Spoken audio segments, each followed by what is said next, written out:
Hello, everyone, and welcome back to Nightmare Narratives. I can picture some of you already in bed, maybe some of you just getting home from work. Wherever you are, whatever time it is, I'm glad you're here. If this helps you relax or sleep, please like and subscribe. It means a lot. Now let's get you comfortable, and I'll tell you tonight's story. My name is Eugene Mountainheart, and I've been a park ranger in these West Virginia mountains for 17 years now. That's long enough to see things that would make most folks pack up and head back to the city. But what happened in October of '77, up in the Dolly Sods? Well, that changed everything I thought I knew about these mountains. I come from mountain people. My grandfather worked these ridges, and my father before me. We Mountainhearts know every trail, every creek, every cave from here to the state line. I've pulled 847 people out of trouble in these woods, lost hikers, broken bones, heart attacks, you name it. I know how to read weather, how to track, how to survive when everything goes wrong. Point is, I'm not some city boy who jumps at shadows. The Dolly Sods is different from the rest of the forest. It sits up on a plateau at 4,000 feet, all covered in ancient bogs and twisted trees. The red spruce up there grow all bent and gnarled from the wind. Fog rolls in, without warning, and the silence. Well, it's the kind of quiet that makes your ears ring, like the mountain itself is holding its breath. Local folks have always said strange things about the high bogs. Old-timers call them the hollering places because voices carry funny up there. Sound bounces off the rocks and swirls around in ways that don't make sense. My grandmother used to tell stories about spirits that lived in the bogs, things that could copy your voice to trick people. But those were just stories to keep kids from wandering off. At least, that's what I thought. It started on October 3rd, when 3 college kids from Pittsburgh didn't come back from their camping trip. Geology students, smart kids who knew how to handle themselves outdoors. They'd gotten permits for a week-long study of the bog formations up on the plateau. When they missed their check-in date, their professor called it in. Standard missing persons protocol in the backcountry. I'd done it hundreds of times. Pack extra gear, plot a search grid, coordinate with state police. My partner Jake Riversong met me at the trailhead at first light. Jake's Cherokee, been ranging almost as long as me. If anyone could track those kids, it was us. The hike up to their campsite takes about 6 hours if you know the trails.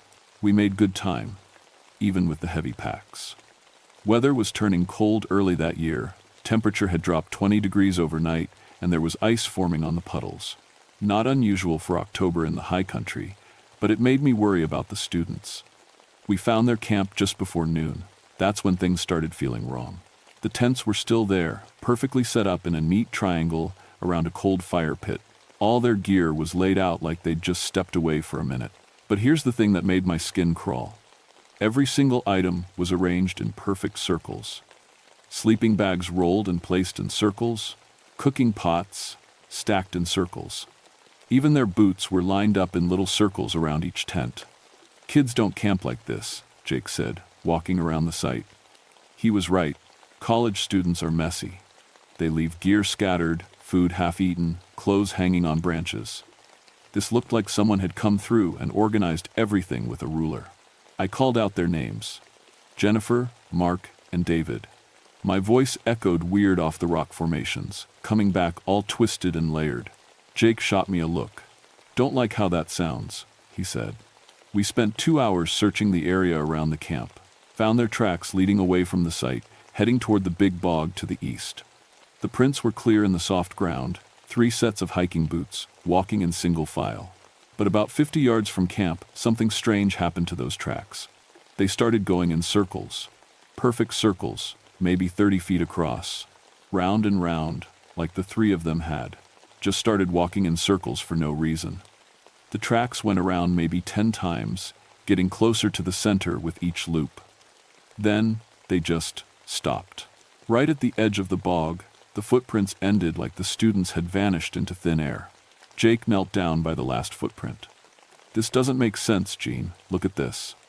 The final track was pressed deep into the mud, deeper than a normal step. Like someone had been standing there for a long time, or like they'd been pulled down into the earth. That's when we heard it. A voice calling from somewhere out in the bog. Faint, but clear enough to make out words. "Help us, please, we're lost." It was a woman's voice, young, scared. Had to be Jennifer, one of the missing students. I grabbed my radio to call for backup, but all I got was static mixed with something that sounded like voices talking backwards. The compass on my belt was spinning like a broken toy. "Something's wrong with the gear," I told Jake.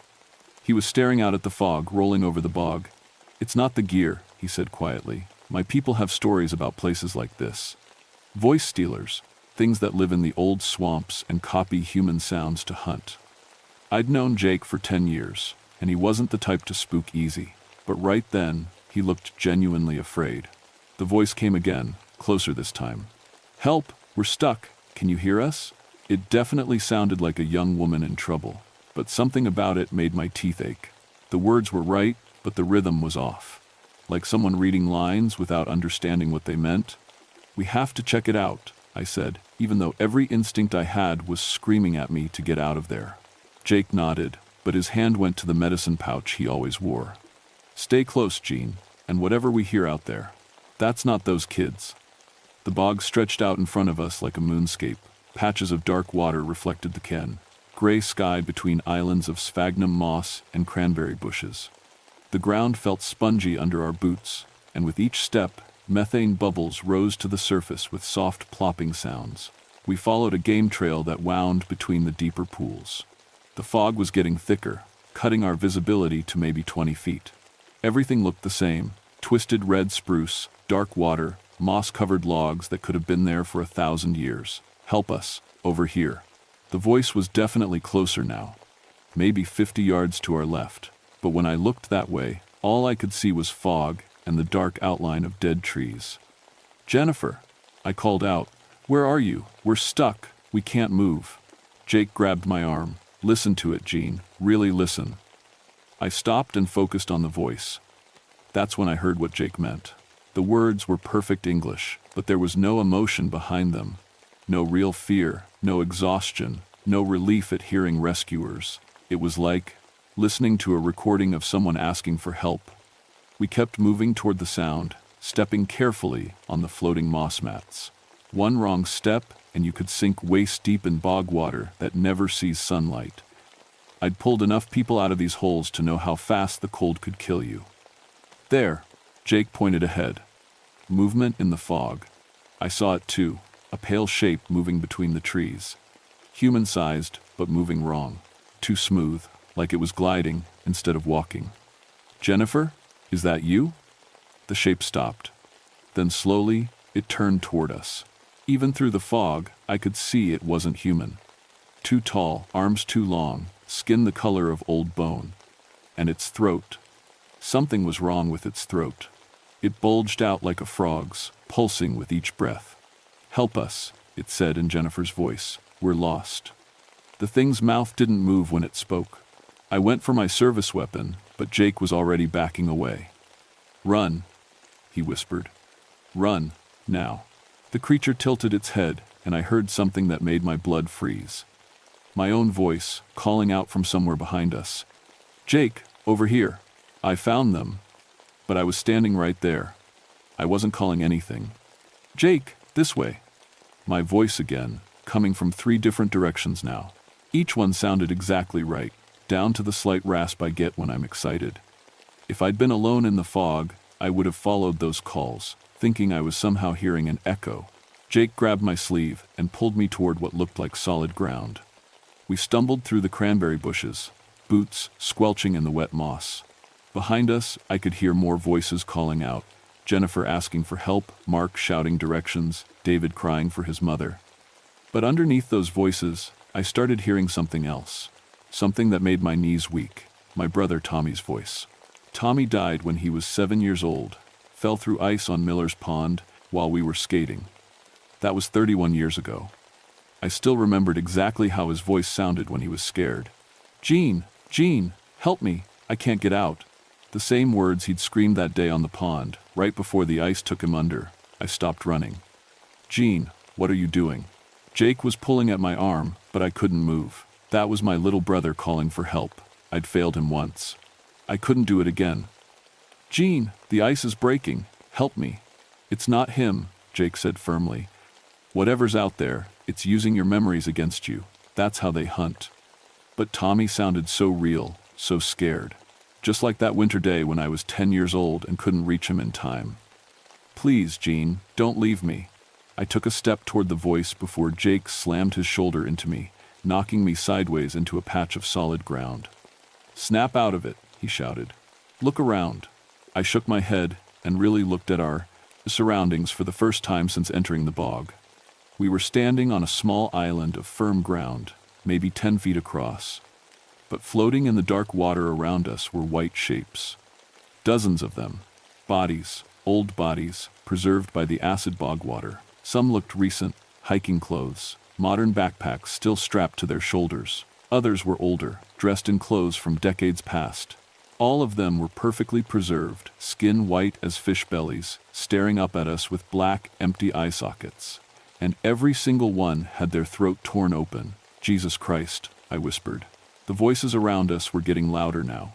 Jennifer, Mark, David, my brother Tommy, and dozens of others I didn't recognize. Men, women, children, all calling for help in perfect, emotionless voices. We need to get out of here, Jake said. Now.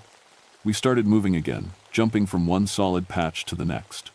The fog was so thick now I could barely see Jake 3 feet in front of me.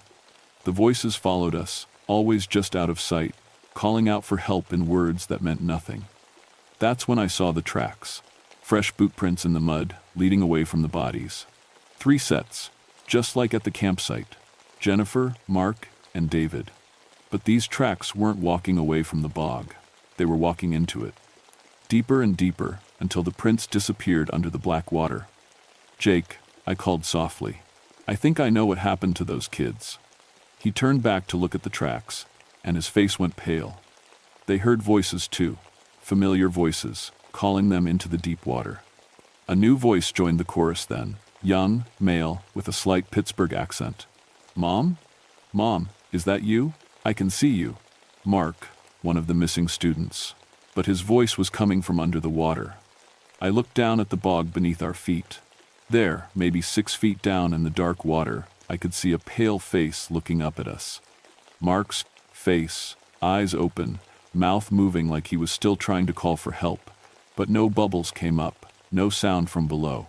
The voice was coming from somewhere else entirely. Mom, don't leave me down here. That's when I understood. The things in the fog weren't just copying voices. They were stealing them, taking them from the dead and using them to hunt the living. And somewhere out in that bog, floating with all the other bodies, Jennifer and David were still trying to call for help. Their voices trapped forever, being used to lure the next victims into the water. The fog parted for just a moment, and I got a clear look at the thing that had been following us. 7 feet tall, thin as a scarecrow, with skin like wet clay. Its throat was swollen to 3 times normal size, pulsing and moving like something alive was trapped inside. It opened its mouth, and Jennifer's voice came out. Please help us, we're so scared. Then Mark's voice. Mom, I want to come home. Then Tommy's. Gene, why didn't you save me? Jake pulled out a small leather pouch and started singing something in Cherokee. Low and rhythmic, words I didn't understand, but that seemed to push back against the fog. The creature took a step backward. Keep singing, I told him. Whatever you're doing, it doesn't like it. But even as the thing retreated, I could hear more voices joining the chorus. Dozens of them now. All the people who disappeared in these mountains over the years. All of them calling out from the dark water, their voices stolen and twisted into hunting calls. And in the distance, I could see more shapes moving through the fog. Tall, pale shapes with bulging throats, coming toward us from every direction. We weren't just dealing with one creature. We were surrounded by a whole nest of them.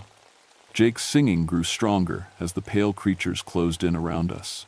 His voice seemed to create a bubble of clear air, pushing back the fog, and keeping the things at a distance. But I could see at least 6 of them now, circling us like wolves. How long can you keep that up? I asked. Not long enough. He panted between verses. The voices were getting more aggressive, more desperate. I heard my mother calling my name, my ex-wife begging me to come home, even my old drill sergeant from basic training shouting orders. Every voice from my past, perfectly copied, all trying to get me to step off our little island of safety. That's when I noticed something that made my stomach drop. Jake's Cherokee song was keeping the creatures back, but the water level around our island was rising. The bog was flooding, slowly but steadily. In maybe 20 minutes, we'd be standing in waist-deep water with nowhere to run. They're not just hunting us, I realized. They're hurting us, driving us into deeper water where they can take us easier. Jake nodded grimly, but kept singing. One of the creatures stepped forward, testing the edge of his protective song. When it hit the barrier, its throat bulged even more, and my father's voice came out. "Eugene, you always were a disappointment, just like when you let Tommy die." Those words hit harder than any physical blow. My father had never said anything like that, but the voice was perfect. Every inflection, every pause, exactly right. "Don't listen," Jake managed between verses. "It's reading your pain." But more voices joined in. My grandmother telling me I was worthless, my first girlfriend laughing at me, Tommy crying, saying it was my fault he drowned. I could feel myself starting to crack. The guilt I'd carried for 30 years was being used against me, amplified and twisted until I could barely stand. "I have to help him," I whispered, taking a step toward the water. Jake grabbed me without breaking his song. Through his medicine pouch, he pulled out a small chunk of iron ore and pressed it into my hand. The moment the metal touched my skin, the voices became muffled, distant. "Iron breaks their power," he said quickly. "My grandfather taught me. These things are old, from before iron came to the mountains." I gripped the iron tight and felt my head clear. The creatures were still there, still circling, but their voices had less power over me. That's when we heard the helicopter. The distant thrum of rotors echoed across the bog, getting closer. Someone had finally gotten worried enough to send air support, but instead of relief, I felt pure terror. The rescue team would hear the voices too. They'd try to help, and they'd end up just like Jennifer, Mark, and David. I pulled out my emergency flare and fired it into the sky. The red light cut through the fog like a knife, and I heard the helicopter change direction, heading straight for us. "No," I called out, waving my arms. "Stay back, don't land." But my voice was lost in the engine noise. The chopper came in low, looking for a good place to set down. That's when the creatures made their move. All 6 of them started calling out at once, but not random voices this time. They'd somehow learned to mimic the radio protocols. The standard emergency responses. "This is Ranger Mountain Heart." My own voice called from the fog. "We have multiple casualties. Need immediate medical evacuation." "Roger that," came the pilot's voice over the radio. "Setting down now." "No." I screamed into my radio, but it was just static. The iron in my hand was disrupting my own equipment too. The helicopter touched down on what looked like solid ground about 100 yards away. 2 paramedics jumped out, running toward the voices, calling for help. I watched in horror as they disappeared into the fog, following the false distress calls.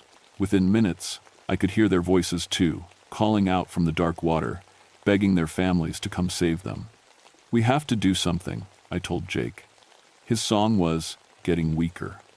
Sweat was pouring down his face, and I could see him starting to shake from exhaustion. "The iron," he gasped. "If we can get a big piece to the center of their nest, break the whole thing." I looked around desperately. The helicopter was still sitting there, rotors spinning, pilot probably wondering where his crew went. Helicopters have lots of iron, the engine, the frame, the rotor assembly. "Can you hold them for 2 more minutes?" Jake nodded, though I could see it was costing him everything. I splashed into the knee-deep water, moving as fast as I could toward the helicopter. The voices followed me, but the iron ore in my hand kept them at bay. Behind me, I could hear Jake's song getting more desperate, more strained. The pilot saw me coming and opened the door. "Where are my guys? What's going on out there?" "Radio for backup," I shouted over the engine noise. "Tell them to bring iron, lots of it. Railroad spikes, rebar, anything." "What the hell are you talking about?" I didn't have time to explain. The water around the helicopter was getting deeper, and I could see pale shapes moving underneath the surface. The creatures were trying to flood the entire area, turn it all into their hunting ground. "Just do it." I grabbed the helicopter's toolkit and pulled out a crowbar. solid iron, about 3 feet long. When I turned back toward Jake, my heart stopped. He was gone. The island where we'd been standing was empty, except for his hat floating on the dark water. His song had stopped, and the fog was closing in fast. But I could hear his voice now, calling from the bog. "Gene, over here, I found a way out."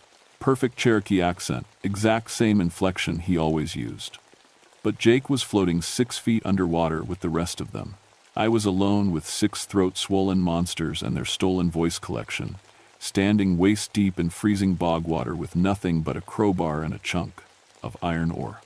The helicopter pilot was screaming into his radio, trying to raise anyone who could make sense of what was happening. But I knew no backup was coming. Not in time. The creatures started moving in, and this time they brought every voice they'd ever stolen. Men, women, children, all calling my name, all begging for help, all trying to lure me into the deeper water where they could add my voice to their collection. But as they got closer, I noticed something important. They weren't just randomly using voices. They were using the voices of people I'd failed to save, a hiker I'd found 3 days too late, a climber who'd fallen while I was on another call, a little girl who drowned in a flash flood because I couldn't reach her in time, every rescue that had gone wrong, every person I couldn't save. This wasn't random hunting, it was personal. These things had been watching me for years, learning my failures, collecting the voices of my guilt, and now they wanted to add my voice to their chorus, to use my calls for help to lure other rangers into the bog.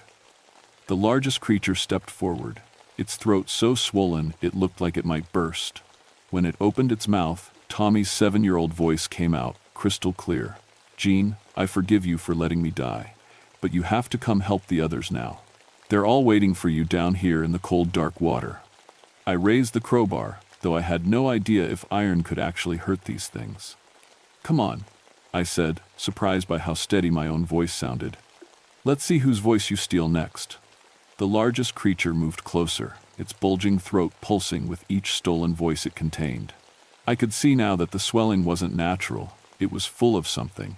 Things moving under the skin, like trapped birds. "Gene," it said in Tommy's voice, "remember when we used to sing together? Mama's hymns in the old church?" That stopped me cold. "Tommy?" "And I used to sing hymns with our grandmother every Sunday at the little mountain church. Old songs, older than the mountains themselves.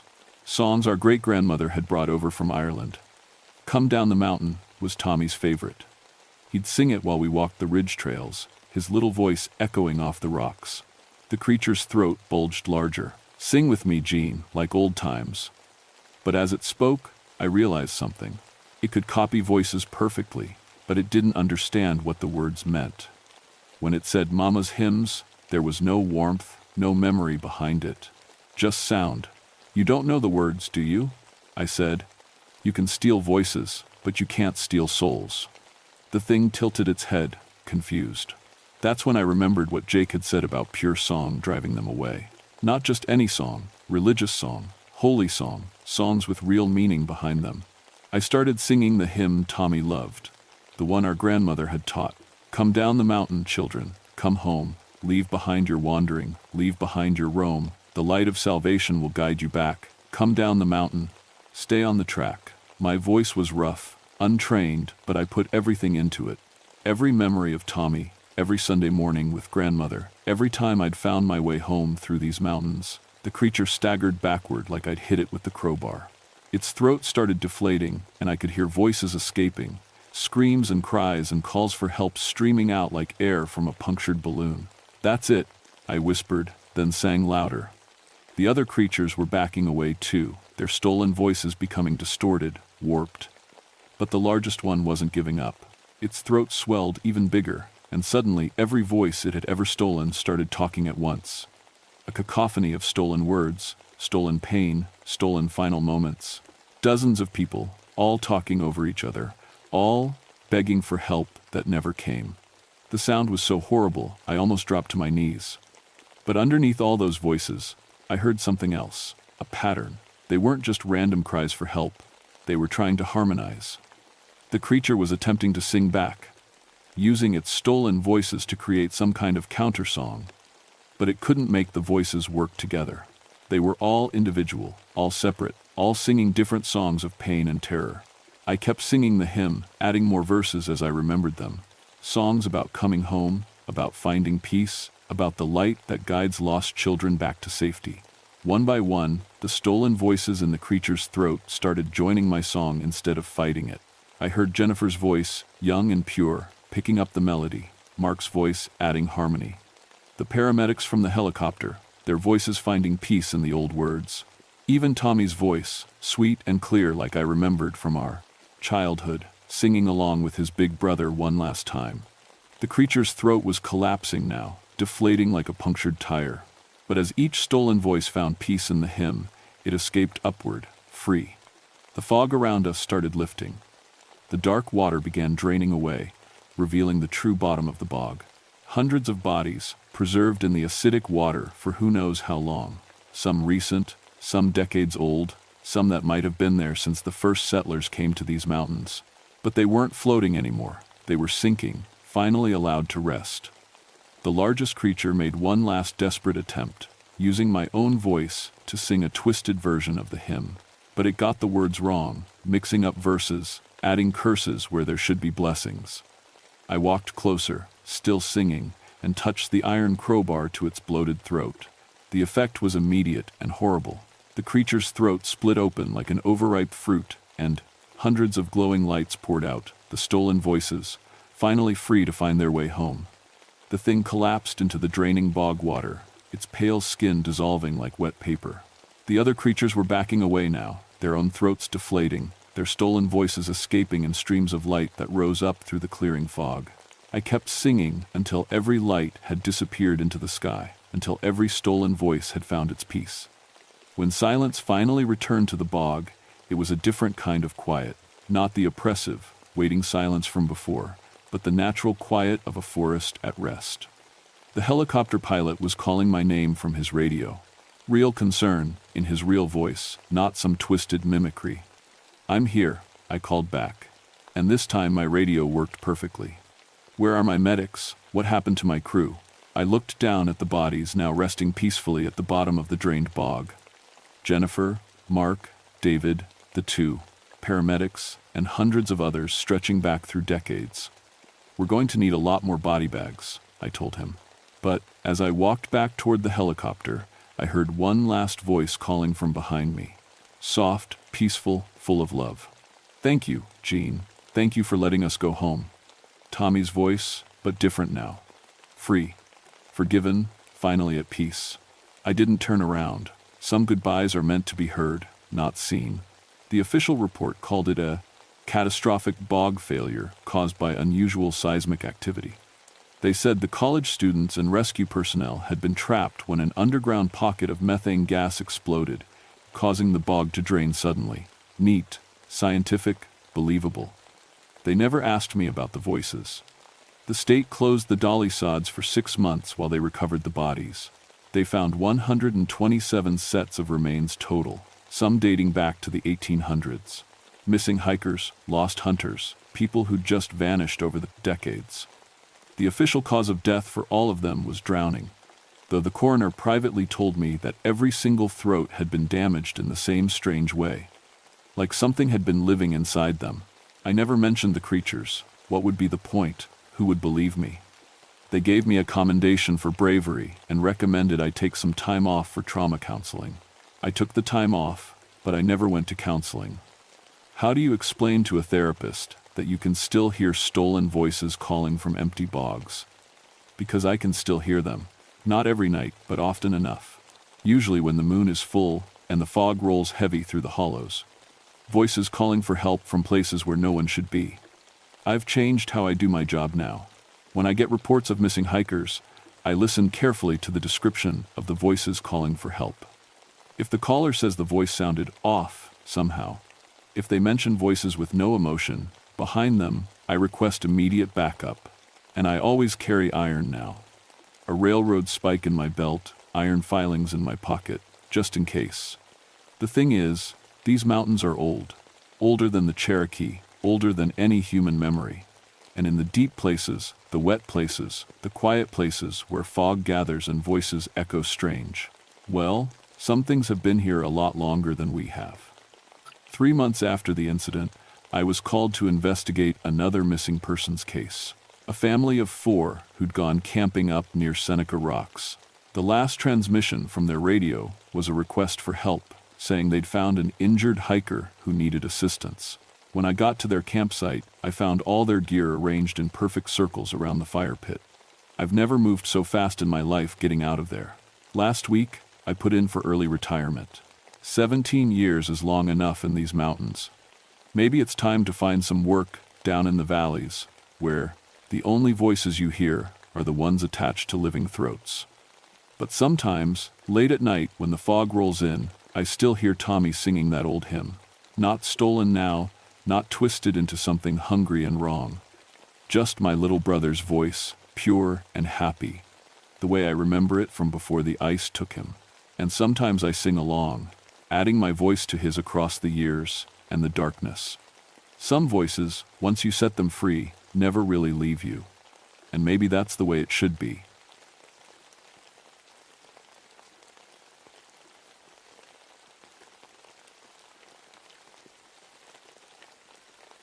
My name is Virginia Thornberry, but everyone calls me Ginny. I've been fighting fires in these Virginia mountains for 13 years now, and I thought I'd seen everything these woods could throw at me. George Washington National Forest can be a dangerous place. Steep ridges, dense timber, and during drought season like we had in the summer of '84, everything becomes a tinderbox waiting for one spark. I grew up in these mountains, learned every trail and fire break before I was old enough to drive. After I left my ex-husband, well, after I escaped him is more like it, I found peace in the wilderness. The mountains don't lie to you or hurt you if you respect them. They just are what they are. That July morning started like any other. The heat was already pressing down at 6 a.m., and the humidity made my ranger uniform stick to my skin. I'd been checking the drought monitors all week. We were in the red zone, meaning any fire could spread fast and far. The radio in my truck crackled as I drove the winding forest roads, listening to weather reports and fire danger updates. "Thornberry, you copy?" came the voice of dispatch. "Copy. This is Thornberry. Got a report of an illegal campfire up in the Laurel country, about 12 miles past Miller's Gap. Can you check it out?" I sighed. The Laurel country. That's what we called the thick patches of mountain laurel that grew so dense you couldn't see 5 feet in any direction. The Cherokee used to call them laurel hells, because once you got turned around in there, you might wander in circles for days. The branches grew so thick overhead they blocked out most of the sun, creating a green twilight even at noon. 10:04. ETA about 40 minutes. I grabbed my gear, my Pulaski fire axe, first aid kit, citation book, and radio, and headed deeper into the mountains. The road got narrower and bumpier as I climbed, until finally I had to park and hike the last 2 miles. The forest felt wrong that morning. I'd walked these trails hundreds of times, but something was different. The birds weren't singing. Usually you'd hear woodpeckers and jays, maybe a hawk calling from the ridges. But the woods were silent, except for my boots on the dry leaves. When I reached the coordinates dispatch had given me, I found the campfire ring easily enough. It was built right, stones arranged in a proper circle, but the ashes were stone cold. I knelt down and stirred them with a stick. They'd been cold for hours, maybe even days. That's when I noticed the footprints. Boot prints in the dry dirt, leading away from the fire and straight into the thickest patch of laurel I'd ever seen. The branches had grown together so tight they formed tunnels, dark green passages that twisted and turned until you couldn't see where they led. I followed the tracks to the edge of the laurel hell. The branches formed a natural archway, like a doorway into a green cave. Cool air drifted out from inside, which should have felt good in the heat, but instead made me shiver. "Hello?" I called out. "Forest Service. I need to speak with whoever made this campfire." No answer. Just that strange, muffled quiet you get inside thick vegetation. Like being buried alive under a green blanket. I checked my radio. The signal was weak, but still working. "Dispatch, this is Thornberry. Found the campfire site, but no campers. Tracks lead into heavy laurel. I'm going to follow them and make contact." "Copy that. Check in every 30 minutes." I switched on my flashlight and pushed through the laurel branches. The tunnel was just wide enough for one person, with thorns catching at my uniform. The air smelled of old leaves and something else, something like smoke, but not quite. After about 50 yards, the tunnel split into 3 different paths. I knelt down to look for tracks, but the ground was covered in thick moss and old leaves. No way to tell which way the campers had gone. I chose the middle path and kept walking. The tunnel curved and twisted, sometimes opening up into small clearings before narrowing again. I checked my GPS, but the signal kept cutting out under the thick canopy. That's when I heard it, voices up ahead, calling out. Couldn't make out the words, but it sounded like people in distress. "Hello," I shouted back. "Forest Service, are you hurt?" The voices stopped, complete silence. I pushed forward faster, branches scraping against my arms. The tunnel turned sharply left, then right, then left again.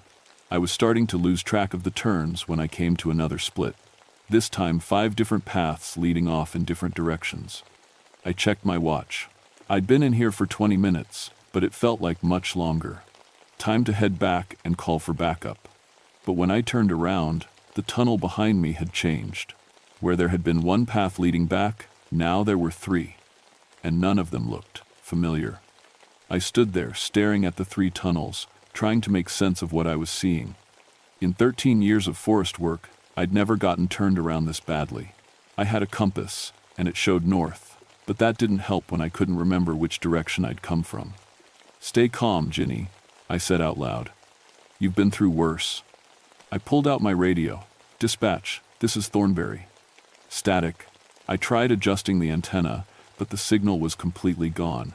The thick laurel was blocking everything. I picked the tunnel that felt most familiar and started walking.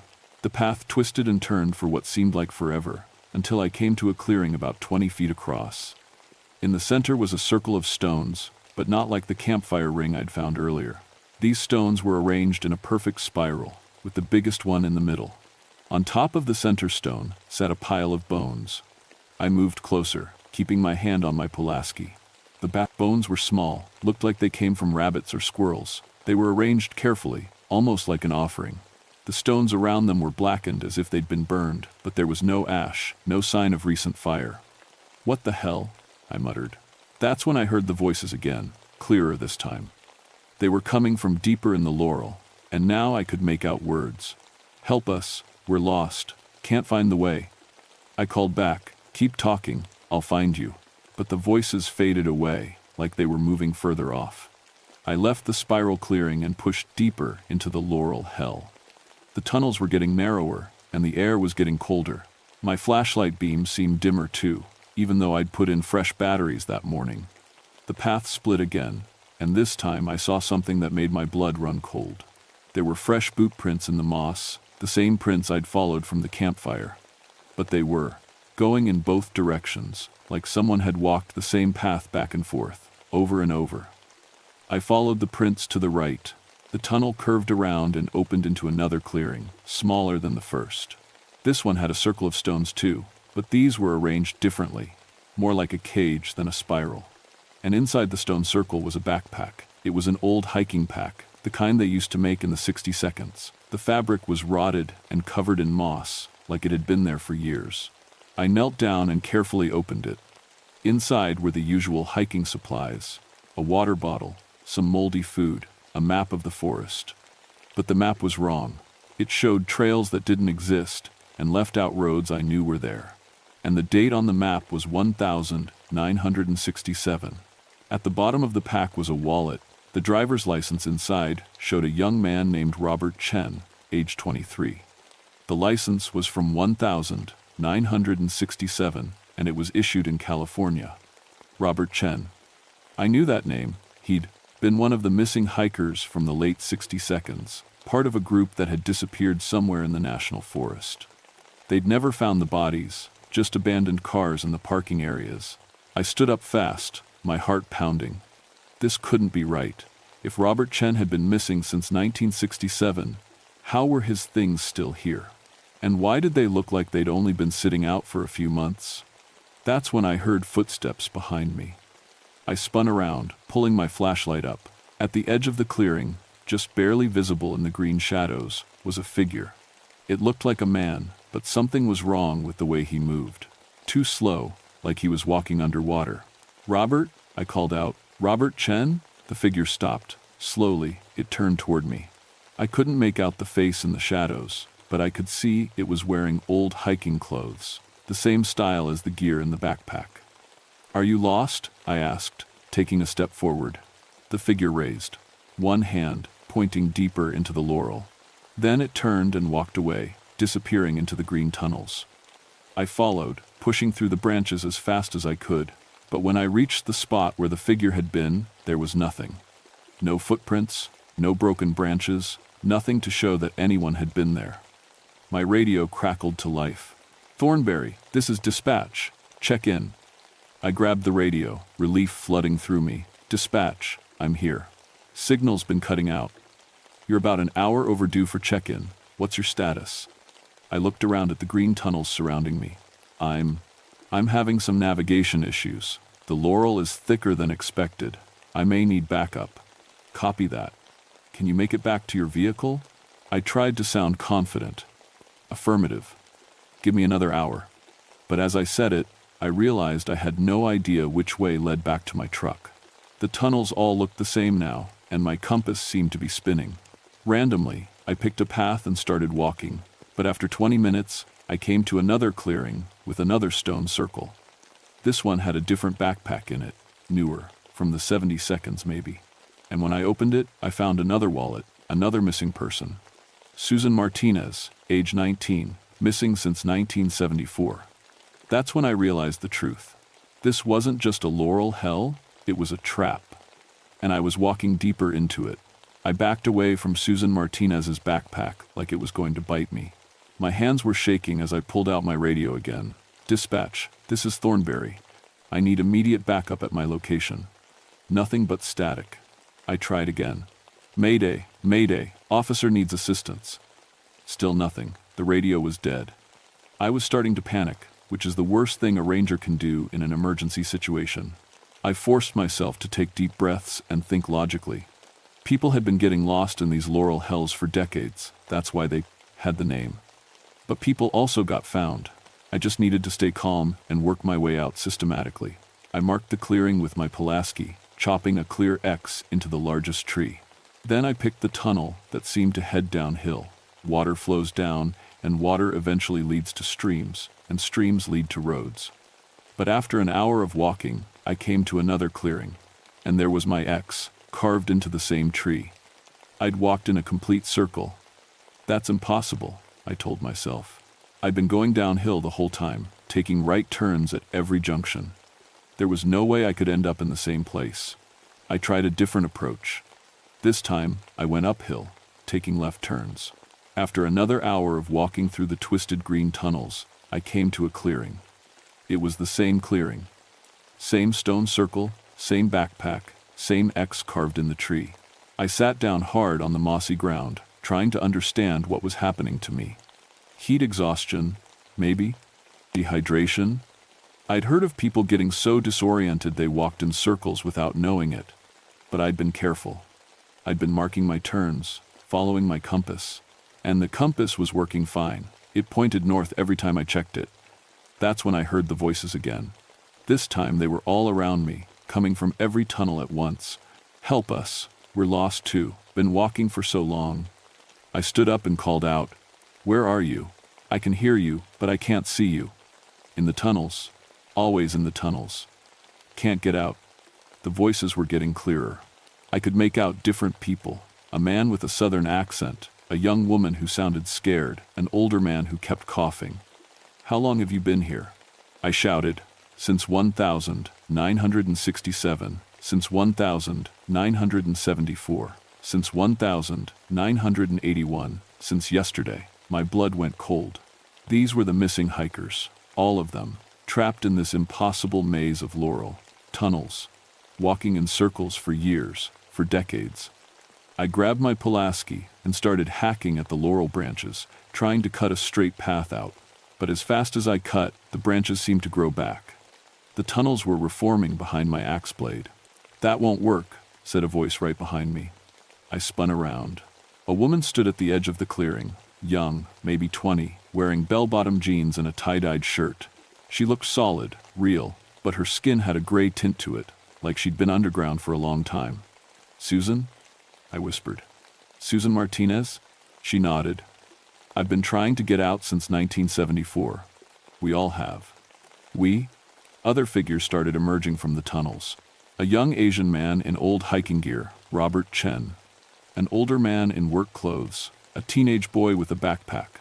A middle-aged woman in a park ranger uniform from the 1952nd. "How many of you are there?" I asked. "Dozens," Susan said, "maybe hundreds. People have been getting lost in the Laurel Hell for a long time. Longer than the Cherokee, remember." "But this is impossible," I said. "People don't just disappear. Search teams, helicopters." "They search," said Robert Chen. "But they can't find us. This place, it's not really part of the world anymore. It's something else." "What do you mean?" The old ranger stepped forward. Her uniform was different from mine, with patches I didn't recognize. "Name's Betty Hawkins.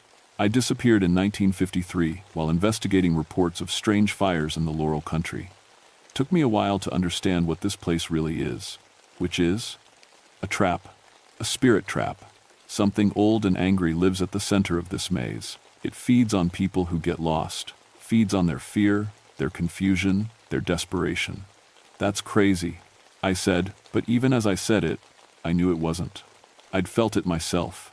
The wrongness in the air, the way the tunnels seemed to shift when you weren't looking. The Cherokee tried to warn people, Betty continued. They had ceremonies to keep it contained. But white settlers didn't listen. They thought the warnings were just superstition. "So what happens to us?" I asked. "Do we just stay here forever?" Susan nodded sadly. "We walk the tunnels. We call out to new people who get lost, hoping someone will find a way out. But no one ever does." "There has to be a way," I said. "There's always a way."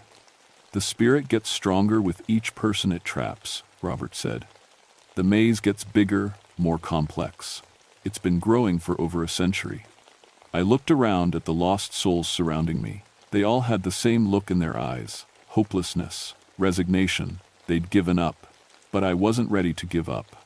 I was a forest ranger. I'd fought fires that seemed unstoppable, rescued hikers from impossible situations. I didn't believe in no-win scenarios. "This spirit," I said to Betty. "Where is it exactly?" "At the center of the maze." "But the center moves. It's never in the same place twice." "How do you know?" "Some of us have tried to find it. The ones who get close, they don't come back." I thought about that. A spirit that controlled a maze, that fed on lost souls. In all the Cherokee legends I'd heard growing up, spirits like that had one weakness. They were bound to their territory by whatever created them in the first place. "Betty, you said something about strange fires when you disappeared. What kind of fires?" "Cold fires. Flames that burned blue and didn't give off heat. They'd appear in the Laurel and burn for days without consuming anything." "And the Cherokee ceremonies to contain it?" "Fire ceremonies. Controlled burns to keep the Laurel from growing too thick. Fire. That was the key. The spirit was bound to the Laurel Hell. But fire could break that binding.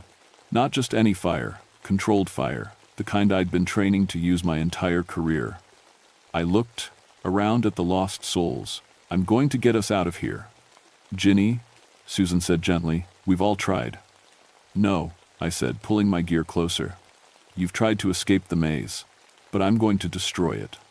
The lost souls stared at me like I'd lost my mind. Maybe I had. But I knew fires, and I knew the forest. If this spirit was bound to the Laurel Hell, then I could break that binding. "I need to get to the center," I told them. "The real center, where the spirit lives." "It's too dangerous," Betty warned. "The closer you get to the center, the stronger it becomes. The maze itself fights you. Then I'll fight back." I opened my gear bag and pulled out my emergency fire kit, waterproof matches, fire paste, chemical starters. Every ranger carried enough supplies to start a signal fire or a controlled burn in an emergency. "Fire won't work," Robert said. "We've tried. The branches are too green, too thick with moisture." "You've tried regular fire." "I'm talking about a controlled burn."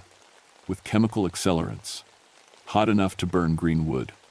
I started moving toward one of the tunnels, but Susan grabbed my arm. "Ginny, please, don't do this. We've lost too many people trying to fight it. Just stay with us. It's not so bad after a while. You forget about the outside world." I looked at her. This young woman who'd been trapped here for 10 years, who'd given up hope of ever seeing her family again. "No," I said, "I'm not giving up, and neither should you." I shook free and headed into the tunnel that felt most wrong, most unnatural. If the spirit was at the center, then the wrongness would get stronger as I got closer. The tunnel sloped downward, and the air got colder with each step. The laurel branches overhead grew thicker, blocking out more and more light.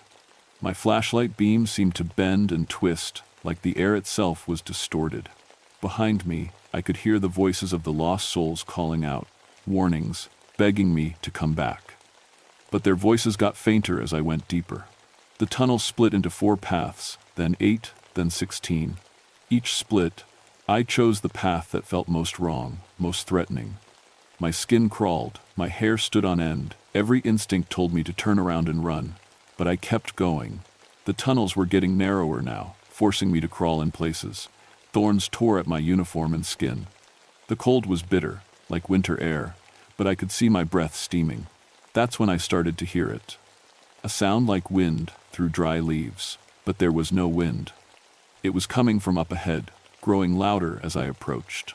The tunnel opened into a clearing, and I knew I'd found the center.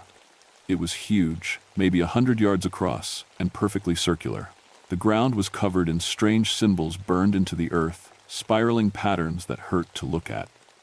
At the very center was a pit filled with blue flames that gave off no heat and no smoke. And around the pit were bones, hundreds of them, arranged in careful patterns. Not animal bones, human bones. The wind-like sound was coming from the fire pit. As I watched, shapes moved in the blue flames, faces of people I recognized from the missing person reports. They were screaming silently, their mouths open but no sound coming out. That's when I saw it. The spirit rose from the fire pit like smoke taking shape. It was huge, maybe 8 feet tall, and made of shadow and flame. Where its face should have been was just a burning void, but I could feel it watching me. "Another lost soul," it said, and its voice was the sound of forest fires consuming everything in their path. Another meal for the growing darkness. I pulled out my fire kit, my hands shaking so bad I could barely hold the matches. "I'm not lost," I said. "I'm exactly where I need to be." The spirit laughed, and the sound made the laurel branches writhe like snakes. "You cannot destroy what has fed on fear for centuries. I am beyond your small human fire." "Maybe," I said, striking a match. "But I know something about fires that you don't." "And what is that?" I touched the match to my fire paste and tossed it at the nearest laurel thicket. "Sometimes you have to burn everything down to save what matters." The chemical fire caught instantly, racing up the laurel branches, despite their moisture. The spirit shrieked as the flames spread, blue fire turning orange and red. "You fool! You'll destroy yourself." "Maybe," I said, lighting another fire starter and throwing it in a different direction. "But I'll destroy you first." The fire was spreading fast now, jumping from branch to branch. The spirit was getting smaller, weaker, as its domain burned around it, but it wasn't giving up without a fight. The ground began to shake, and the symbols burned into the earth started glowing with that cold blue light. The pit of flames roared, higher, and the bones around it began to move, forming into shapes that looked almost human. "If I die, the lost souls die with me," the spirit screamed. "Their essence is bound to this place." That stopped me cold. If I destroyed the spirit, would I destroy Susan and Robert and all the others too? But then I heard voices through the smoke and flames, the lost souls, calling out to me. "Do it, Ginny. Burn it all. Set us free." They weren't begging me to stop. They were begging me to finish what I'd started. I lit my last fire starter and threw it directly at the spirit. The orange flames met the blue ones with a sound like thunder. The spirit's scream shook the ground. It reached out toward me with hands made of shadow and fire, but it was already fading. "You cannot destroy what has always been." "Watch me," I said. The blue fire went out all at once, like someone had blown out a candle. The spirit collapsed in on itself and vanished. The burning laurel around me was crackling and roaring now, but I wasn't afraid. This was a clean fire, a natural fire. It would burn away the unnatural growth and let the forest heal. Through the smoke, I saw them, the lost souls, but they looked different now. They looked peaceful. They were fading away like mist in the morning sun. Susan Martinez smiled at me as she disappeared. "Thank you," she whispered. One by one, they all faded away, finally free. I ran through the burning laurel, following the flames back toward the surface. The fire had created a clear path, burning away the twisted tunnels and leaving a straight shot to the outside world. When I finally emerged from the laurel hell, my radio crackled to life immediately. "Thornberry, this is dispatch. What's your status?" "We've lost contact for over 8 hours." 8 hours? It had felt like days. "Dispatch, I need fire crews at my location immediately. We have a forest fire, but it's contained." "Repeat, contained fire, but I need crews for cleanup." I sat down on a rock and watched the smoke rising from the laurel hell. The fire would burn for days, but it would burn clean. When it was done, there would be clear ground where the twisted tunnels had been, and maybe, just maybe, no one would ever get lost in there again. The fire crews arrived within an hour, coming up the mountain roads with their trucks and equipment. By then, the fire was already starting to die down on its own. Controlled burns do that when they're done right. They burn hot and fast, then burn themselves out. I told the incident commander that I'd found evidence of an old, illegal campfire that had flared up in the dry conditions. Technically true, if you counted the spirit's blue flames as a campfire. I didn't mention the supernatural stuff. In my report, I wrote it up as a successful controlled burn to clear hazardous undergrowth. The investigators found the backpacks and personal effects from the missing hikers. Officially, the department concluded that the laurel hell had been a death trap for decades, so thick and confusing that people got lost and died of exposure, their remains scattered by animals over the years. They declared the entire area a permanent fire hazard zone and closed it to hikers. Put up signs, built a fence, the whole works. As far as I know, no one has gotten lost in those woods since. But I couldn't stay in Virginia after that. It took 3 months before I could sleep without nightmares. Every time I closed my eyes, I saw those blue flames and heard the spirit's voice. Worse, I started having panic attacks in thick woods. The slightest bit of dense vegetation would send me into a cold sweat. I transferred to a ranger station in Nevada, desert country, where you can see for miles in every direction and nothing grows thick enough to get lost in. Wide open spaces, clean air, no shadows deep enough to hide anything. Supernatural. It's been 5 years now, and I'm doing better. The nightmares have mostly stopped, and I can handle my job just fine as long as I stay out of thick forests. But sometimes, when the wind blows through the sagebrush at night, I swear I can still hear them, the voices of the lost souls, calling out across the darkness. Not trapped anymore, but not entirely gone either. Just free. And sometimes I wonder if there are other places like the Laurel Hell, other spirit traps hidden in the deep woods, waiting for people to stumble into them. Other rangers out there dealing with things they can't put in official reports. If you're reading this, and you work in the wilderness, listen to the old stories. Listen to what the local tribes say about certain areas. If they tell you to stay away from a place, there's usually a good reason. And if you ever find yourself in thick woods where the paths don't make sense, where the compass spins wildly, where you hear voices calling from the shadows, get out. Get out fast, and don't look back. Some places in this world are meant to stay empty. Some hungers are better left unfed. Trust me on this one. The Forest Service transferred me to Nevada, like I said. But before I left Virginia, I did one more thing. I went back to where the Laurel Hell used to be. The fire had cleared everything away, leaving just open meadow and young saplings starting to grow. Clean, natural growth. But in the center of the clearing, where the spirit's fire pit had been, nothing grew at all.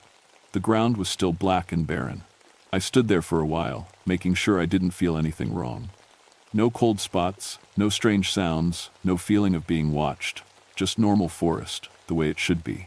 But as I was leaving, I found something that made me stop cold. Carved into a tree at the edge of the clearing were Cherokee symbols, old ones, older than any of the missing hikers. They looked like they'd been there for generations. I couldn't read them, but I knew what they meant. The same thing as the signs the Forest Service had put up. Stay away. Some warnings are worth listening to. I just wish it hadn't taken me 13 years, and almost becoming a lost soul myself, to learn that lesson. The Cherokee knew about the laurel hell long before any of us. They knew how to contain it, how to keep it from growing. But when the old ways were forgotten, when the ceremonies stopped, the spirit trap grew stronger. Maybe that's the real tragedy. Not just the people who got lost, but the knowledge that was lost too. The understanding that some places in this world aren't meant for human beings.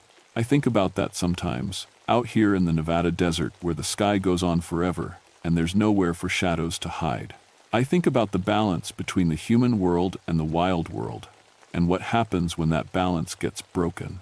And I remember the voices of the lost souls, finally free after decades of wandering.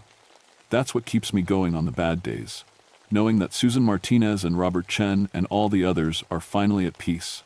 But I also remember the Spirit's words, "You cannot destroy what has always been." Maybe I didn't destroy it. Maybe I just moved it somewhere else.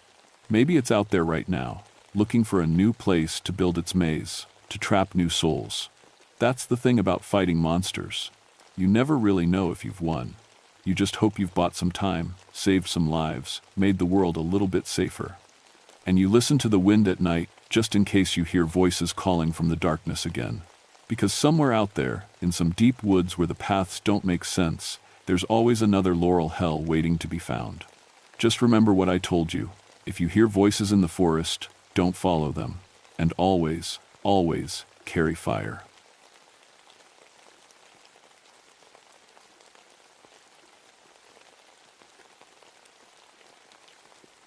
My name is Samuel Blackrock, and I've been a park ranger for 19 years in the Daniel Boone National Forest.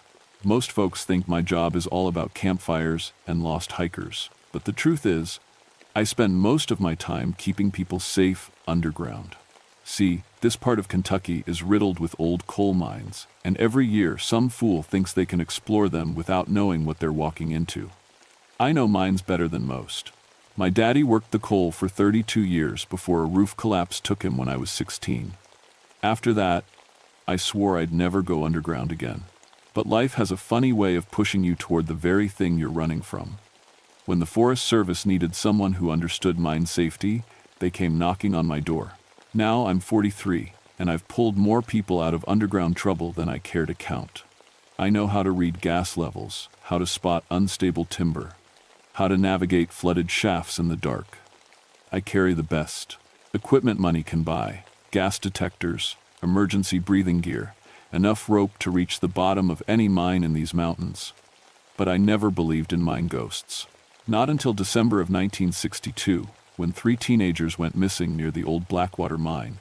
It was the worst winter storm we'd seen in years. Ice covered everything, making the mountain roads nearly impossible to drive.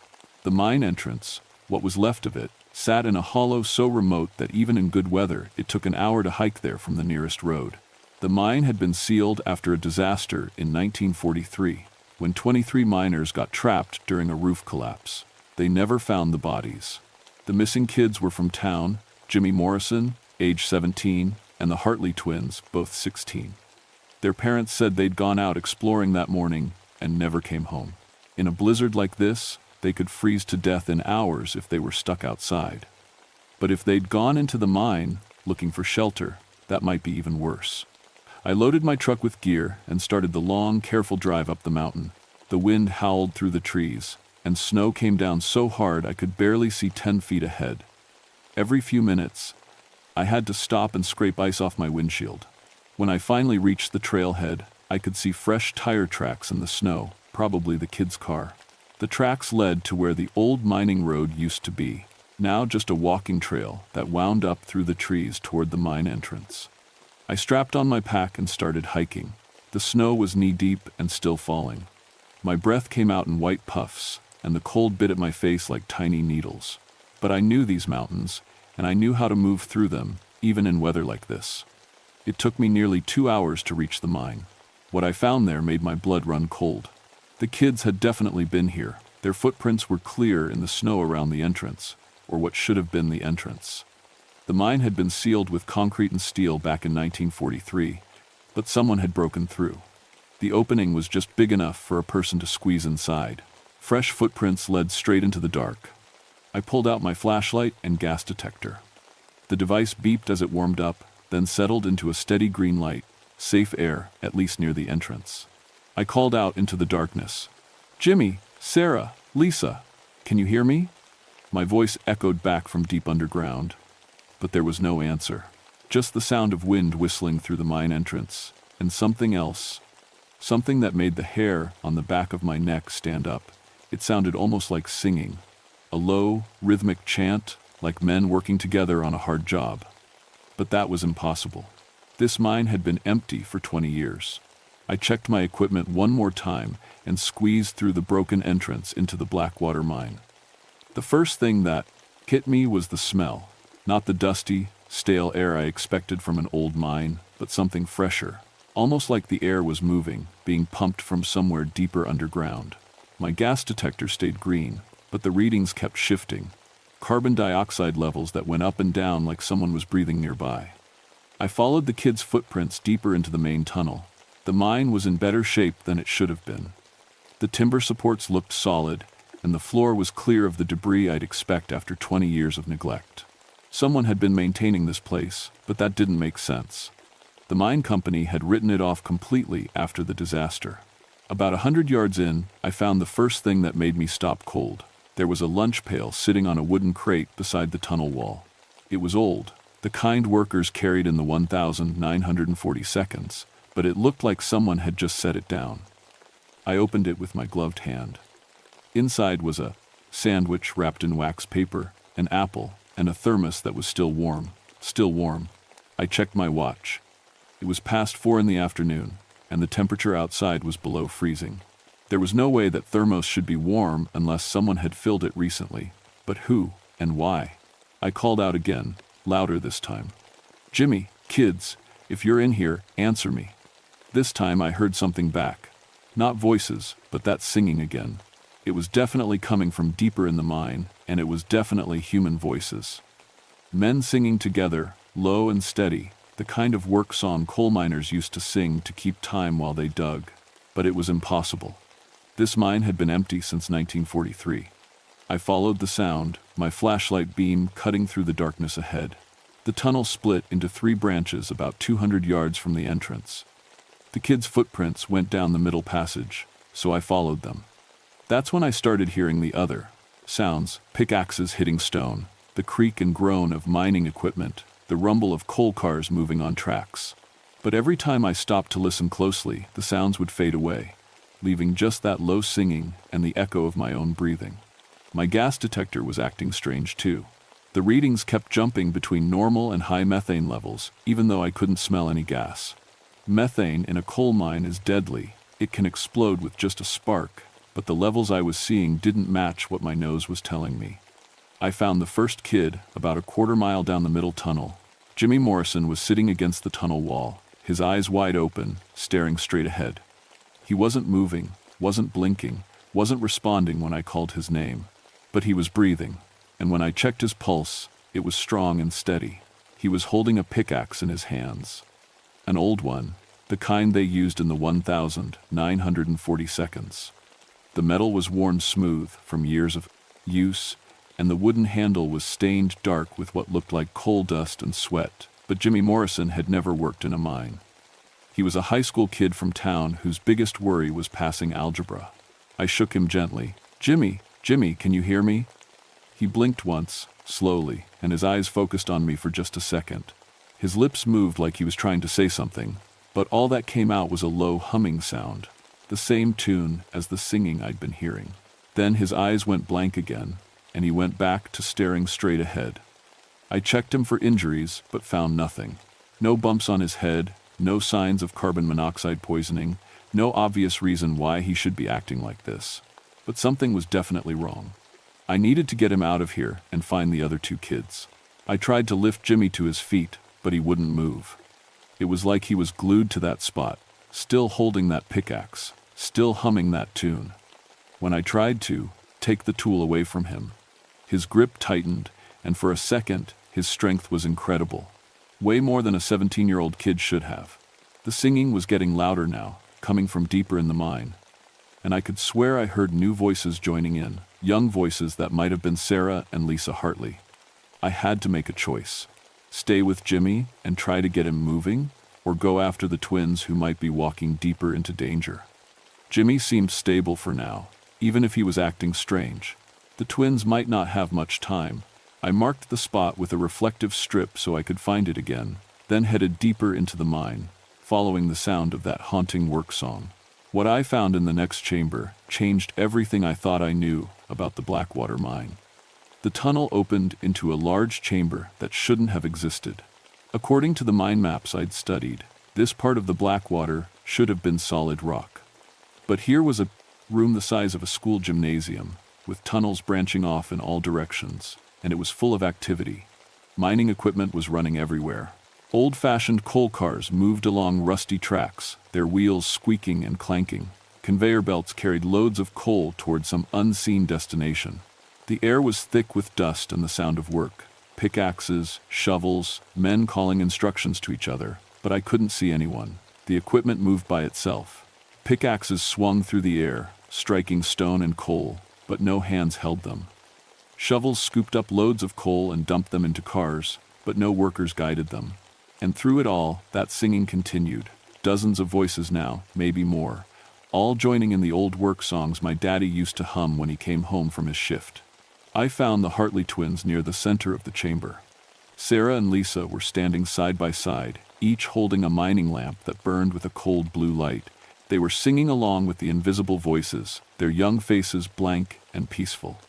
Like Jimmy, they didn't respond when I called their names. Like Jimmy, they seemed to be under some kind of spell, but unlike Jimmy, they were moving. As I watched, they walked slowly toward one of the side tunnels, following a coal car that moved along its tracks with no one pushing it. Their movements were steady and purposeful, like they knew exactly where they were going. I ran after them, but something stopped me at the tunnel entrance. The air there was different, thicker, colder, and full of a presence I could feel but not see. My gas detector went crazy, beeping and flashing red warnings about dangerous air, but I still couldn't smell any gas. The device was reading something, but I couldn't figure out what. "Sarah, Lisa," I called into the tunnel. "Come back." For just a moment, both girls stopped and turned around. Their eyes focused on me, and I could see fear in them. Real, human fear. Like they were trapped inside their own bodies and couldn't get out. Lisa's mouth moved, and I could barely hear her whisper, "Help us." Then their eyes went blank again, and they disappeared into the darkness of the tunnel. I started to follow them, but a hand grabbed my shoulder. I spun around, flashlight raised, ready to fight. But there was no one there. Just empty air and the continuing sound of work all around me. But I had felt that hand, strong fingers, rough with calluses, gripping me tight enough to leave bruises. Then I heard a voice, clear as day, speaking right next to my ear. "Don't go down there, son. That tunnel ain't safe." The voice was familiar. It took me a moment to place it, but when I did, my blood turned to ice. It was my daddy's voice. The same Kentucky accent, the same tone he used when he was trying to protect me from something dangerous. But my daddy had been dead for 27 years, crushed under 1,000 tons of rock in a mine collapse just like this one. I backed away from the tunnel entrance, my heart pounding so hard I could hear it over the mining sounds. My flashlight beam swept across the chamber, and for just a second, I saw them. Men in mining gear, covered in coal dust, working with pickaxes and shovels. I could see their faces, tired, determined faces of men who'd spent their lives underground. Some of them I recognized from old photographs. They were the miners who died in the 1943 disaster, the ones whose bodies were never recovered. And there, swinging a pickaxe near the far wall, was my daddy. He looked exactly like he had the day he died, 46 years old, wearing his dented hard hat and his lucky work shirt. He was singing along with the others, that same song I'd heard him hum 1,000 times when I was a boy. When he saw me looking at him, he stopped working and walked over. I couldn't move, couldn't breathe, couldn't think of anything. Except that this was impossible. That dead men don't come back to work the mines they died in. My daddy stopped a few feet away and smiled, the same gentle smile he'd given me when I scraped my knee or had a nightmare. "Hello, Sammy," he said. "I've been waiting for you." "You're dead," I whispered. "You died in 1935. "Death ain't the end down here," he said. "This mine takes care of its own. We keep working, keep singing, keep the tunnels safe. And now we're going to take care of these young folks too. Keep them safe from the world above." Behind him, the other miners had stopped working and were gathering around us. I could see them all clearly now, 23 men who'd been trapped here for almost 20 years, still trying to finish the job they'd started before the roof came down. "The children," I said. "What did you do to them?" "Same thing we're going to do for you," my daddy said. "Bring you into the family. Down here, you don't have to worry about storms or accidents or getting old. Down here, you just work and sing and stay safe forever." The miners started moving closer, and I realized I was in more danger than I'd ever been in my life. These weren't ghosts or spirits. They were something else, something that could grab my shoulder and make mining equipment move and trap the minds of 3 teenagers. And they wanted to keep us here forever. I had to get out, had to get the kids out, but first, I had to understand what I was really fighting. "The roof collapse," I said, backing toward the main tunnel. "In 1943, what really happened?" My daddy's expression changed.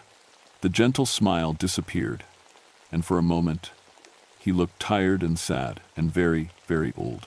"We were trying to dig out," he said. "After the cave-in, we were trapped, but we kept working, kept trying to dig a way to freedom. We worked for days, weeks, months. We never stopped, we never gave up, and eventually we broke through, not to the surface, but to something else, something that let us keep working forever." "But you're dead," I said. "Are we?" he asked. And then he smiled again, but this time it wasn't gentle at all. "Seems to me we're the only ones really alive down here. Everyone else up there, they just waste their time with worry and fear and getting old. Down here, we have purpose, we have each other, we have work to do." The miners were surrounding me now, and I could see that some of them were carrying tools, pickaxes and shovels that looked very sharp and very solid. My daddy stepped closer, reaching out his hand. "Come on, Sammy," he said. "It's time to join the family business." That's when I ran. I ran through the main chamber, dodging mining equipment that seemed to move to block my path. Coal cars rolled across tracks to cut me off. Conveyor belts tried to sweep my feet out from under me, and behind me, I could hear the miners giving chase, their work boots pounding on stone, their voices raised in a song that was no longer gentle but angry and demanding. I made it to the tunnel where I'd left Jimmy Morrison, but he was gone, just the pickaxe lying on the ground where he'd been sitting, and a set of footprints leading deeper into the mine. My flashlight was starting to dim, and my gas detector had given up completely, just flashing random warnings that didn't match anything in the air around me. I was alone in a mine full of dead men who wanted to make me one of them, and I had no idea how to fight something that was already dead. But I had to try. Those kids were depending on me. I followed Jimmy's footprints deeper into the mine, past chambers I'd never seen on any map, through tunnels that twisted and turned like they'd been dug by something that didn't understand human engineering.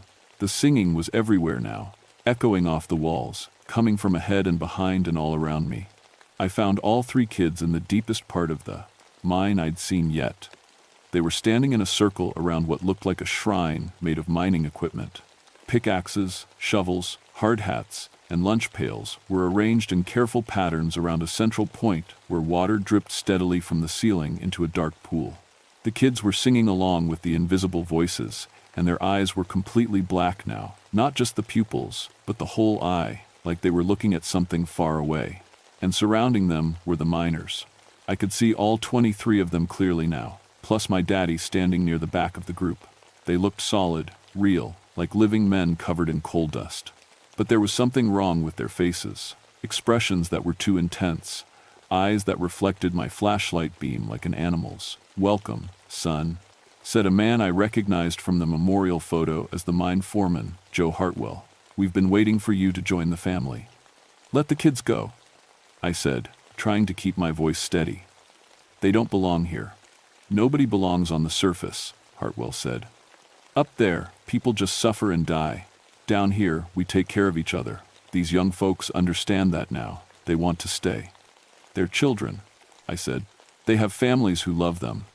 And we love them too, my daddy said, stepping forward, more than anyone on the surface ever could.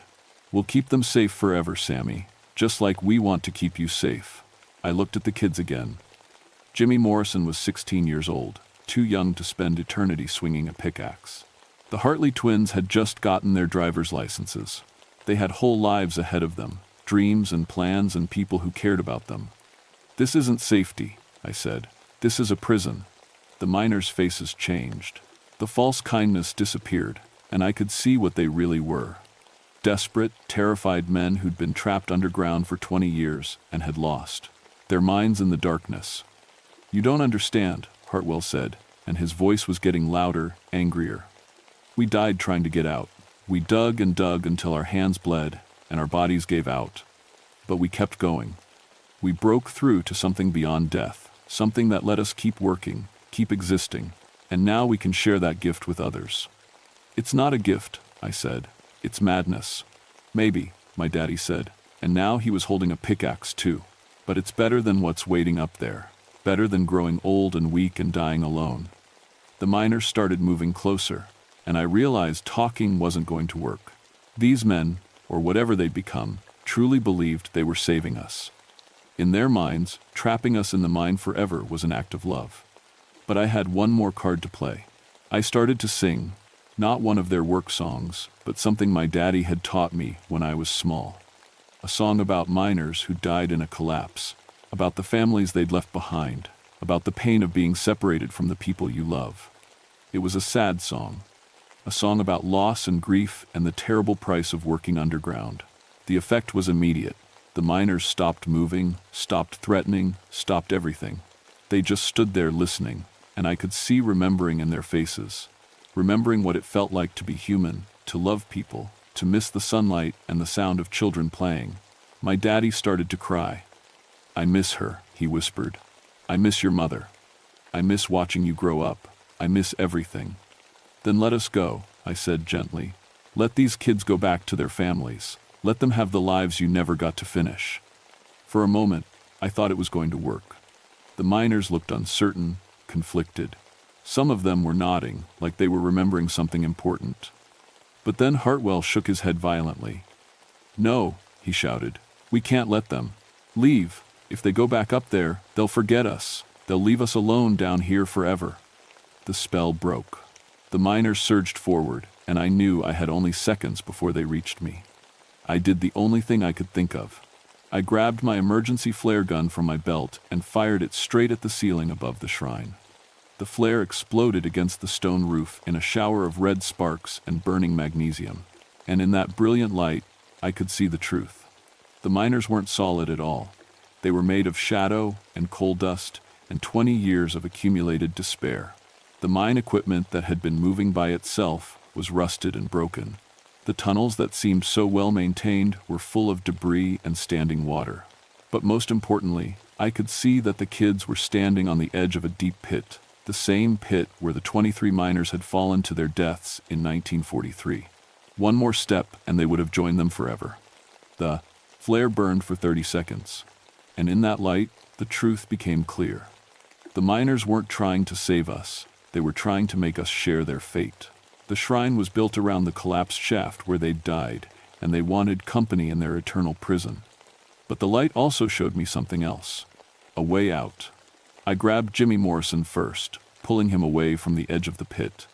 The pickaxe fell from his hands, and his eyes cleared immediately. He looked around in confusion and terror. Where are we? He gasped. How did we get here? No time to explain, I said, dragging him toward Sarah Hartley. Help me get your friends. Together, we pulled the twins away from the pit. The spell that had held them broke as soon as they stepped away from the shrine, and they collapsed, shaking and crying but alive and human again. The miners were screaming now, not in anger, but in despair. They could see their prisoners escaping, could feel their desperate loneliness returning. But they couldn't follow us into the light of the flare. They were bound to the darkness, to the pit where they'd died, to the endless work that kept them from facing what they'd really become. My daddy was the last one I saw before the flare burned out. "I'm sorry, Sammy," he said, and his voice was full of pain and regret. "I just wanted to see you again." "I know, Daddy," I whispered. "I love you too. But this isn't the way." Then the light died, and we were alone in the dark with 4 flashlights and a desperate need to get out of that mine before the singers realized we were gone.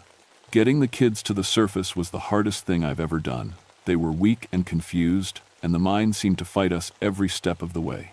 Tunnels that had been clear on the way in were suddenly blocked with debris. Passages that led straight out seemed to curve back on themselves.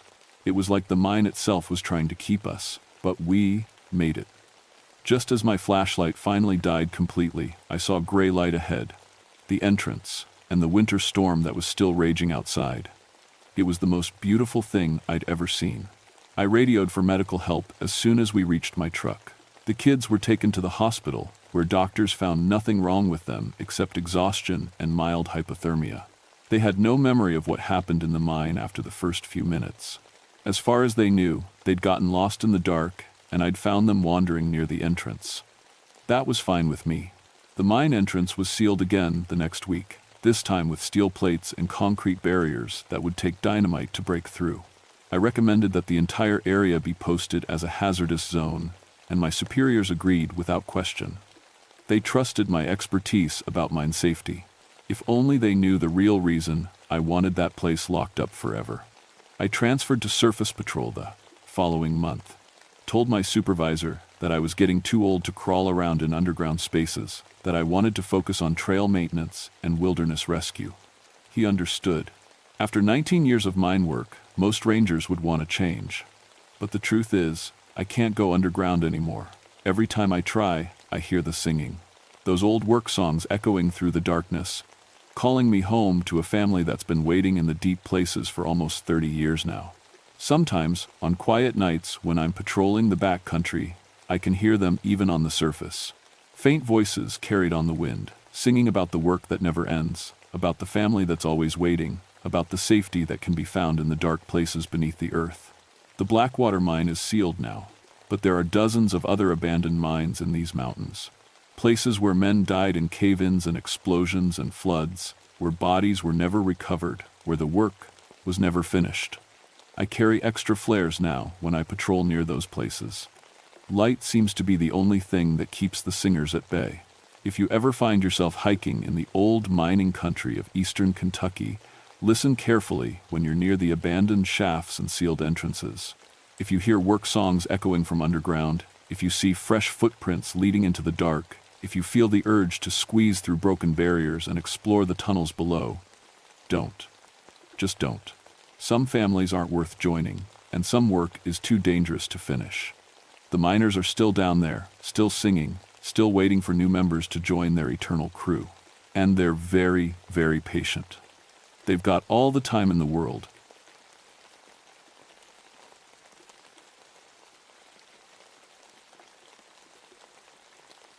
My name is Margaret Ironwood, and for 15 years I've been tracking everything from black bears to bootleggers through these Tennessee mountains. Cherokee National Forest is my beat. 30,000 acres of ridges so steep they'll break your neck if you're not careful, and so remote that some trails don't appear on any map the government will admit to having. People call me Maggie. I'm 36, built like my grandmother was, short, strong, and stubborn as mountain stone. My great-grandmother was full Cherokee, which means something out here where the old paths still remember who walked them first. It also means I grew up hearing stories most park rangers never learn in their training. The Smoky Mountains have their own rules. You learn that fast or you don't last. I can track a wounded deer through a thunderstorm, identify animal scat in complete darkness, and find my way off any ridge in this forest blindfolded. What I couldn't do, until this spring, was explain why perfectly experienced hikers kept reporting helpful strangers who appeared out of nowhere and then vanished without a trace. It started in March of 1973. The weather had been strange all month. Unseasonable fog rolling up from the valleys, temperature inversions that turned the high ridges into cloud forests where you couldn't see 10 feet in any direction. The kind of weather that makes even experienced hikers nervous. The first report came from a couple from Knoxville. They'd been hiking the Appalachian Trail section that runs along the Tennessee-North Carolina border when fog rolled in so thick they couldn't find the trail markers. They were getting scared, thinking they'd have to spend the night exposed on the ridge, when an old Cherokee man appeared out of the mist. He was dressed like something from a museum, the woman told me. Beautiful traditional clothes, beadwork that looked ancient. He spoke perfect English, very polite. He knew exactly where we were and led us right to the shelter at Klingman's Dome. When we turned to thank him, he was gone. I wrote it up as a cultural liaison volunteer. We had several Cherokee folks who helped out with trail maintenance and visitor education, though none of them had mentioned working that area. But people get confused in fog. Details get mixed up. The second report came a week later. This time, it was a group of college students from Georgia Tech.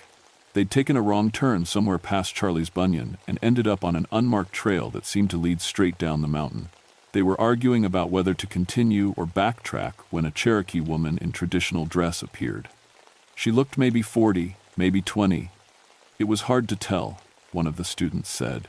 She pointed us toward a trail we hadn't seen before. Said it would take us back to the main path in about a mile. She was right, but when we looked back, she was gone. Just gone. I hiked out to check the area, they described. Found the trail they'd taken. It was an old Cherokee footpath that appeared on some maps from the 1800s but hadn't been maintained in decades. Somehow, though, it was in perfect condition. No fallen trees, no overgrowth. The stones along the path had been recently reset, fitted so perfectly you couldn't slide a knife blade between them. That bothered me more than I wanted to admit. The third report made me stop sleeping well at night. A solo hiker named David Park, a geologist from Virginia who'd been hiking these mountains for 20 years, swore he'd been saved from a 1,000-foot fall by a Cherokee family that couldn't possibly have existed. He'd been hiking the knife-edge section of the Sawteeth Ridge when the fog rolled in. The trail there is barely 3 feet wide with drops on both sides that'll kill you just as dead whether you fall left or right. Park had been feeling his way along the ridge when he stepped on loose rock and started sliding toward the north drop. I was gone, he told me, his hands shaking as he lit another cigarette. Nothing but air under me. Then these hands grabbed my jacket and pulled me back up. A Cherokee man, woman, and 2 kids, dressed like they were heading to a powwow or something. The man said something to me in Cherokee that I didn't understand, then pointed toward a path I swear wasn't there 5 minutes earlier. Park followed the path. It led him safely off the ridge and connected to a Forest Service trail near Gatlinburg. When he turned to thank the family, the fog had cleared, and he was alone on a section of mountain where the Cherokee path simply didn't exist anymore. I requested the duty roster for all our Cherokee volunteers. None of them had been in that area. I checked with the Cherokee Nation Cultural Office in North Carolina. No sanctioned activities on the ridge that week. That's when I decided I needed to see for myself what was happening up there. I should have listened to my grandmother's stories more carefully. I packed 3 days of supplies and headed up to Sawteeth Ridge on a Tuesday morning in late March. The weather forecast called for clear skies, but by the time I reached the tree line, fog was already creeping up from the valleys like something alive. My radio crackled with the morning check-in from the other rangers. Tom's voice from the Elkmont station was crystal clear, but underneath it I heard something that made me stop walking. Voices speaking Cherokee. Soft, but distinct. Old Cherokee, the formal kind my great-grandmother used for ceremonies. I keyed my radio. Tom, you getting some interference on your signal? Negative, Maggie. You're coming through fine. What kind of interference? The Cherokee voices had stopped. Never mind. Probably just atmospheric distortion from the fog. But I knew it wasn't. The Sawteeth Ridge Trail starts easy enough, following an old logging road for the first 2 miles. Then it climbs steep switchbacks for another mile before hitting the knife-edge section where David Park had his encounter. The whole ridge runs about 5 miles, with 3 peaks that earned the name because they're sharp enough to cut you if you're not careful. I'd hiked this trail maybe 50 times in 15 years. I knew every route, every rock, every place where the trail narrowed or the footing got tricky. What I didn't know was why there were new stone markers every quarter mile along the path. They weren't Forest Service markers. They were flat river stones, each about the size of a dinner plate, stacked in careful piles of 3. Cherokee trail markers, the kind my great-grandmother had described from the old days, but these were fresh. The moss hadn't had time to grow on them, and they were positioned with the kind of precision that takes real skill. I stopped at the 3rd marker and examined it carefully. The stones were local river rock, but they'd been shaped, somehow, fitted together so perfectly they looked like they'd grown that way. No tool marks, no chisel scratches, just smooth, perfect surfaces that seemed to lock together naturally. The fog was getting thicker. By the time I reached the knife-edge section, I couldn't see more than 5 feet in any direction. This was where I should have turned back.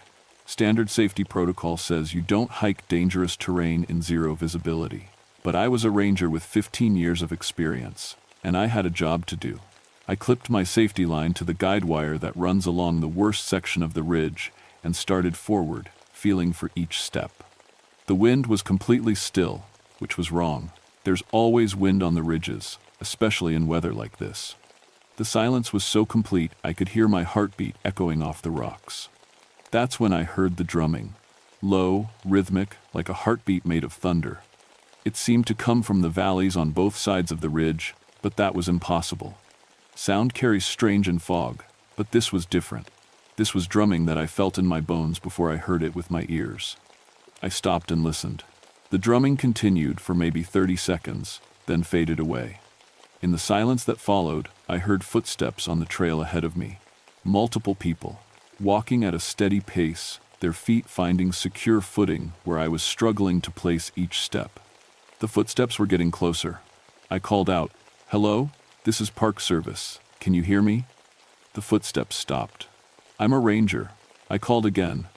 "The trail's dangerous in this fog. I need to help you get to safety." A voice answered from about 10 feet away, speaking Cherokee. An old man's voice, formal and patient.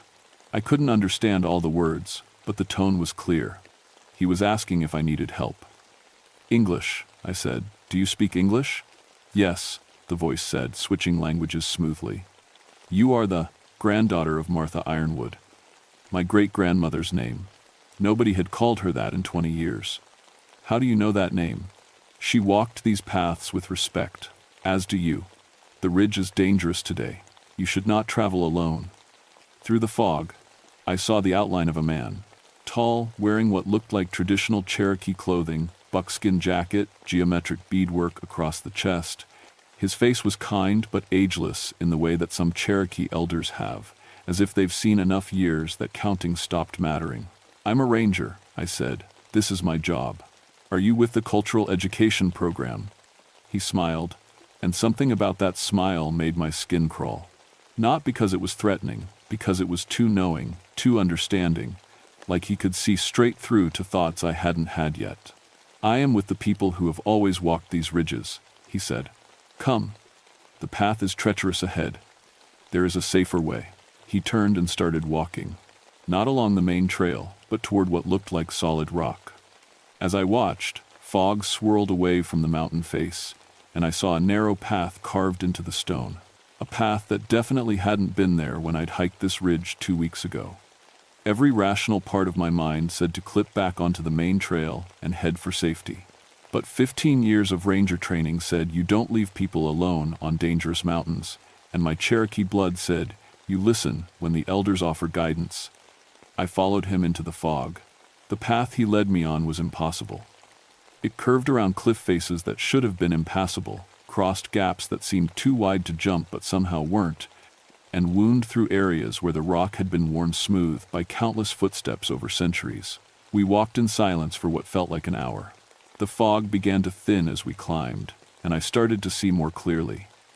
The path we were on was beautiful, ancient stonework that flowed with the natural contours of the mountain, reinforced with fitted stones that looked like they'd been placed by master craftsmen. "This trail isn't on any map," I said.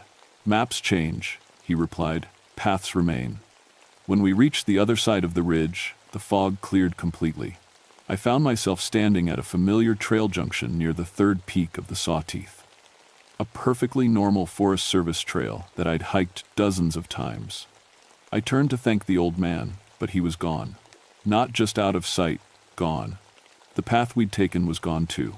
There was nothing behind me but a sheer rock face that would take climbing gear to approach, and I was standing on solid ground with no memory of how I'd gotten there. My radio crackled to life. Tom's voice, concerned. "Maggie, you missed your afternoon check-in. Everything okay up there?" I looked at my watch. It was 4:30 p.m. I'd started following the old man at noon. 4.5 hours were missing from my day. "Yeah, Tom," I said, my voice shakier than I wanted it to be. "Just some navigation issues in the fog. Heading back now." But as I started down the mountain, I could feel eyes watching me from the ridges above. And when the wind shifted, I swear I could smell wood smoke from fires that weren't there. I didn't file a report about the old man. What was I going to write? Encountered helpful Cherokee spirit who led me through impossible terrain?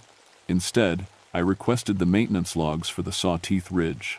Someone was doing unauthorized trail work up there, and I was going to find out who. The logs showed nothing. No scheduled maintenance, no permit requests, no reports of volunteer activities.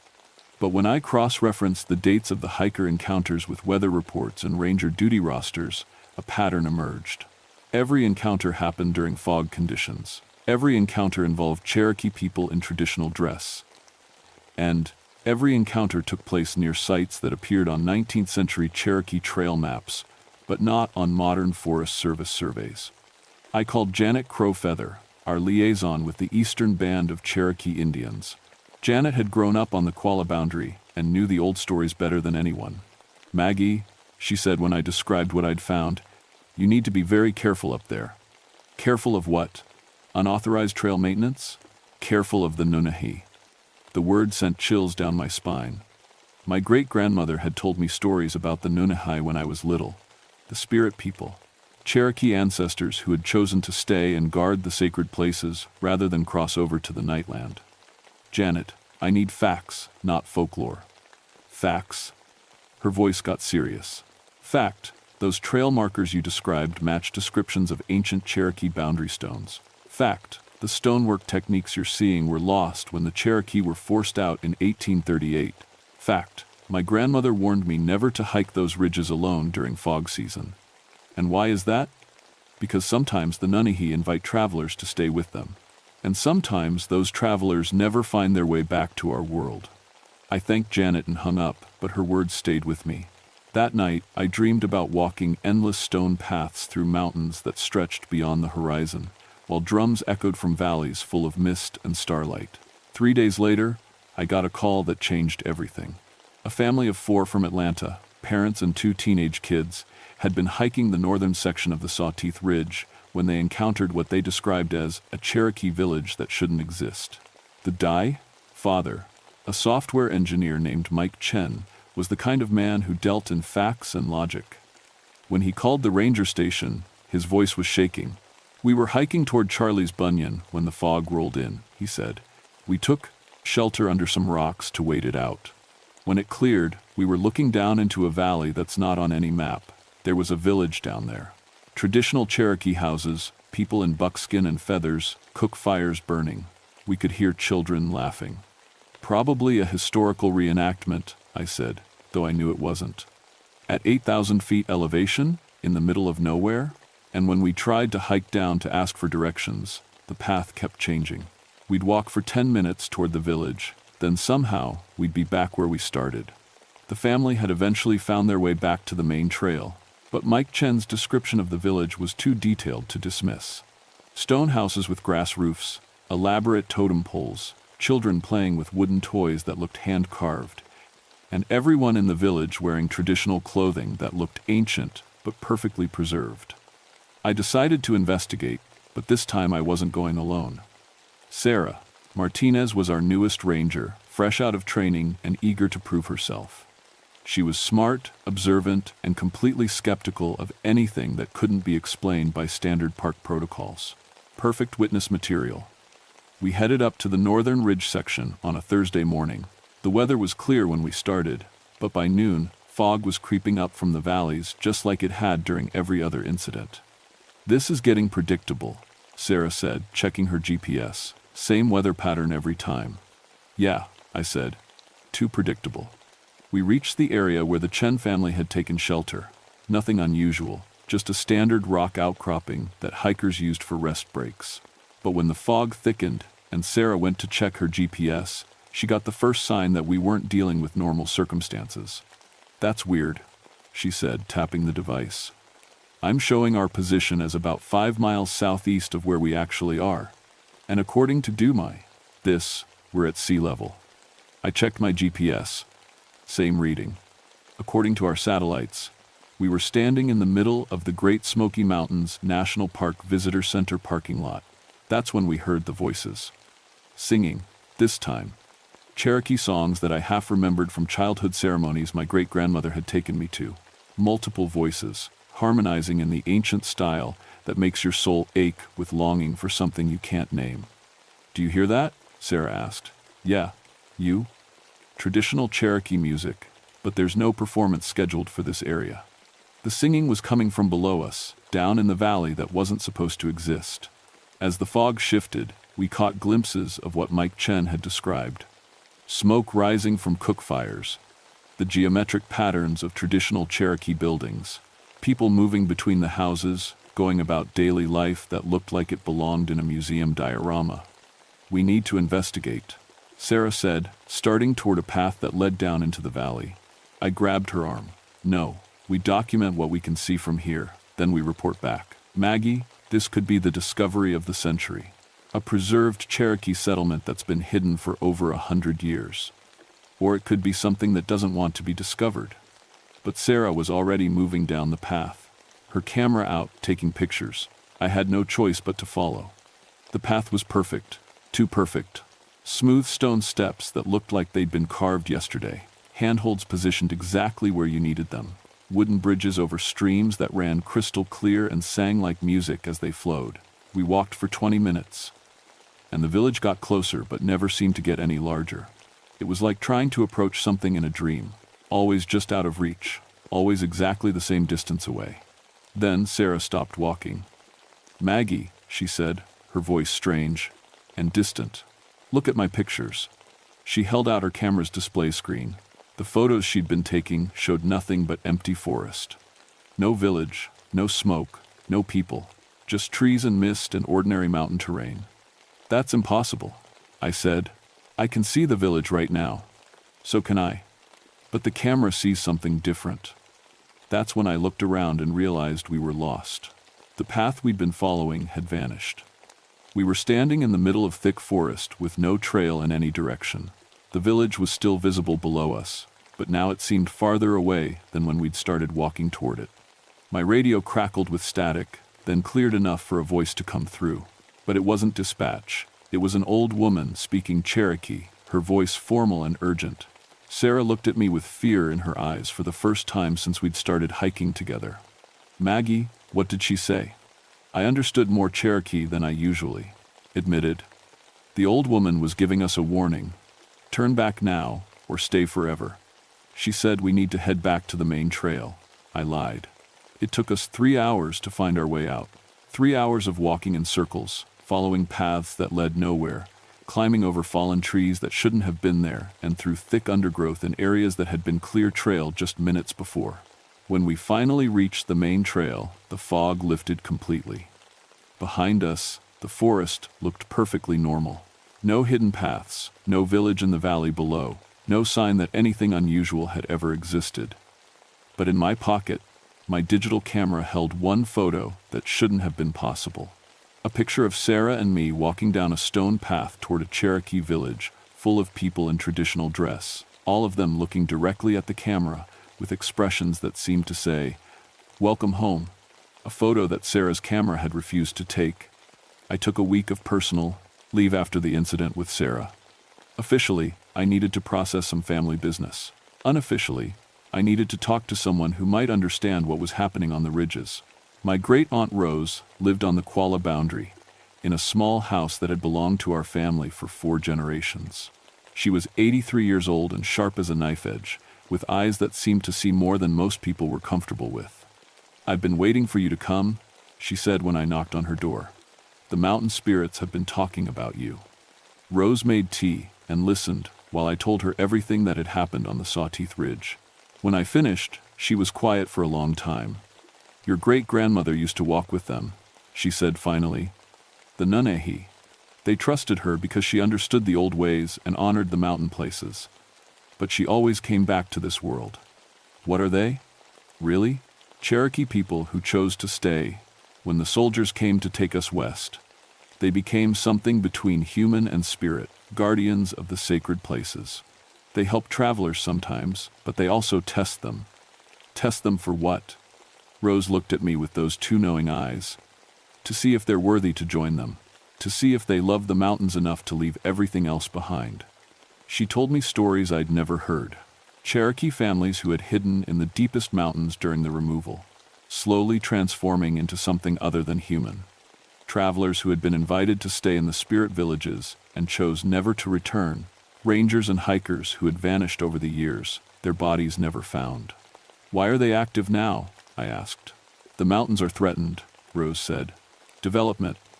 Pollution. Too many people who don't understand what they're walking on. The Nunahi are choosing new guardians.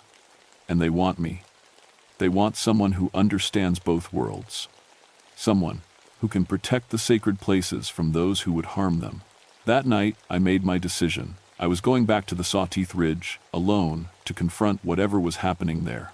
But first, I left a sealed letter with Rose, with instructions to give it to the Forest Service if I didn't return within 3 days. I started hiking before dawn on a Saturday morning. No fog this time, clear skies and perfect visibility. I wanted to see everything clearly when it happened. I reached the knife edge section by noon and stopped to eat lunch. The stone trail markers were still there, but now there were more of them. They formed a clear path leading off the main trail and up toward the highest peak of the Sawtooth. I followed them. The path wound through terrain I'd never seen before, even after 15 years of hiking these mountains. Ancient trees that seemed too big for the elevation. Clearings carpeted with wildflowers that shouldn't bloom until late summer. Streams that ran uphill towards springs that bubbled up from solid rock. At the top of the peak, I found them waiting for me. Dozens of Cherokee people in traditional dress, standing in a circle around a fire that burned without wood. Men, women, children, elders, all of them with that same ageless quality I'd seen in the old man who had guided me through the fog. In the center of the circle stood a woman who looked exactly like my great-grandmother, but younger. She wore a dress of white buckskin, decorated with intricate beadwork, and her hair was braided with feathers and silver ornaments. "Margaret Ironwood," she said, her voice carrying clearly despite the wind that had started to howl around the peak. "Granddaughter of Martha, great-granddaughter of Sarah, we have been waiting for you." "You're Nunahi," I said. "We are the people who stayed, the people who chose the mountains over the world below. We have watched you walk our paths with respect, and we have tested your worthiness." Around the circle, the other figures nodded in unison. Children smiled at me with ancient eyes. Elders hummed songs that seemed older than memory. "We offer you a choice," the woman continued. "Stay with us and help guard these sacred places forever. Become one of us and never know hunger or cold or loneliness again. Walk the mountain paths between worlds and help protect what remains of the old ways." As she spoke, the circle began to change. The traditional clothing dissolved into mist and reformed as familiar ranger uniforms. The Cherokee faces shifted to show people I recognized. Hikers who had vanished over the years, park workers who had disappeared during routine patrols, visitors who had never made it back to their cars.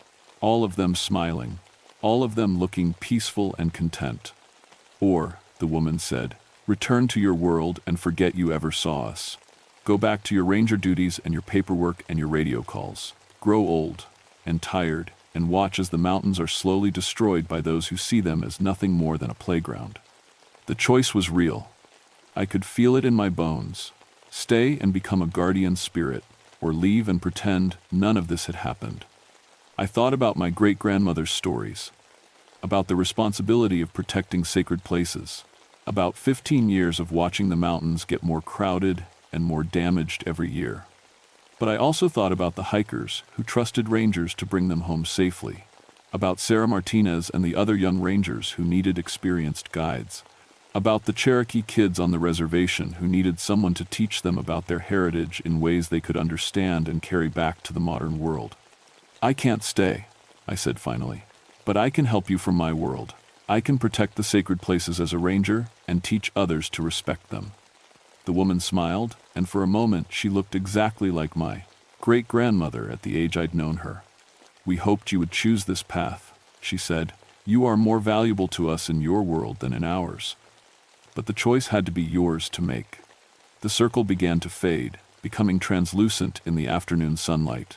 But before they disappeared completely, the woman stepped forward and pressed something into my hand. A small stone, smooth and warm, carved with symbols I didn't recognize but somehow understood. "When the mountains are in danger," she said, "hold this and call to us. We will hear you." Then they were gone, and I was alone on the peak with nothing but wind and sunlight and the vast expanse of the Cherokee National Forest spreading out below me. I hiked back down the mountain as the sun was setting, following normal trails that led to familiar parking areas. My truck was where I'd left it. My radio worked perfectly. When I checked in with dispatch, they told me I'd been gone exactly 8 hours, a normal day hike for the distance I'd covered. But the stone in my pocket was warm to the touch, and when I looked back up at the Sawtooth Ridge, I could see lights flickering near the peaks. Not electric lights, firelight. I filed my report as a routine patrol. No incidents, no maintenance issues, no visitor contacts, standard paperwork for a standard day. But things changed after that. Hikers still reported encounters with helpful Cherokee people, but the encounters were different now. Less mysterious, more educational. The spirits, I could call them that now, seemed content to offer assistance when needed and share knowledge about Cherokee history and mountain ecology. No more invitations to join them. No more people vanishing. I started carrying small offerings when I hiked the high ridges. Tobacco, which my great-grandmother had taught me was proper, and sometimes wild honey or cornmeal. I'd leave them at the stone trail markers, and they were always gone when I returned. The unauthorized trail maintenance continued, but I stopped trying to figure out who was doing it. Dangerous sections would be repaired overnight. Trail markers would appear exactly where they were needed. Lost hikers would find their way to safety guided by people who vanished as soon as help arrived. I briefed Sarah and the other rangers on Cherokee cultural protocols for the high country. Respect the stone markers. Don't hike alone during fog conditions. If you encounter people in traditional dress, treat them with the same courtesy you'd show any visitor. And always remember that these mountains were home to the Cherokee for thousands of years before they became a national forest. 3 years later, I was promoted to senior ranger for the Cherokee National Forest. My first official act was to establish new protocols for cultural site protection and to hire Janet Crowfeather as our permanent Cherokee cultural liaison. My second act was to designate the Sawtooth Ridge area as culturally sensitive terrain, requiring special permits for research activities. Officially, this was to protect potential archaeological sites. Unofficially, it was to keep amateur ghost hunters and paranormal investigators from bothering the Nunahi. Some nights, when I'm doing paperwork in my office, I can hear drums echoing from the high ridges. Cherokee songs carried on wind that doesn't touch the valleys. The sound of ancient people going about their eternal business of protecting what they love. The stone the spirit woman gave me sits on my desk, disguised as a paperweight. It's warm when the mountains are at peace, cool when they're threatened. Twice, I've had to use it. Once when developers tried to build a resort on sacred ground. Once when a logging company applied for permits near a Cherokee burial site. Both times, I held the stone and whispered a request for help. Both times, the threats disappeared.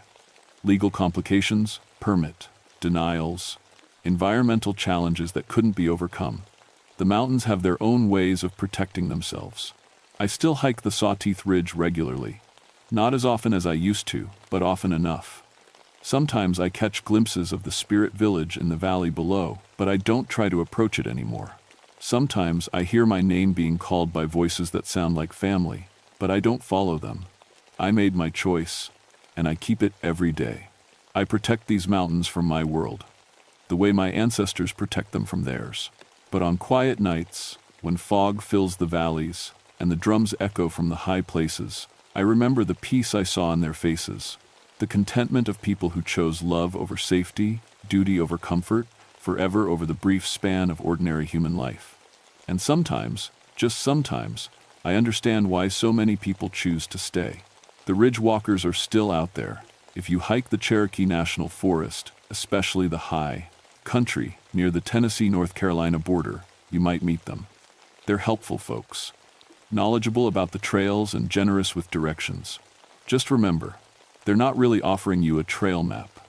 They're offering you a choice. Choose carefully.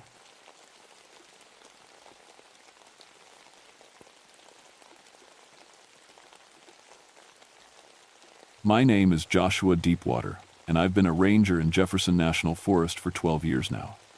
Before that, I spent 6 years as a state trooper down in Richmond, but city life burned me out. Too much noise, too many people, too much ugliness. When the ranger position opened up in the Blue Ridge Mountains, I jumped at it. People think being a forest ranger is all about campfire permits and lost hikers. Truth is, I'm federal law enforcement. I carry a gun, make arrests, and investigate crimes that happen in these mountains.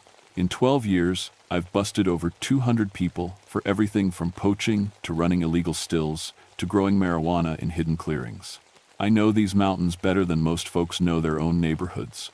I'm 34 years old, and I've seen enough strange things in the backwoods to know that mountains keep secrets. But I never believed in hidden mountain people until I found their hollow. It started in October 1986, early, in the month when the leaves were just beginning to turn. I was sitting in my office at the ranger station when old Pete Morrison shuffled in. Pete lived in a cabin about 20 miles up the mountain, and he'd been in these parts longer than anyone could remember. "Ranger Deepwater," he said, taking off his worn baseball cap. "I got something to report." I looked up from my paperwork. "What's on your mind, Pete?" "Smoke," he said. "Been seeing smoke rising from Kettle Hollow for 3 days now." I frowned.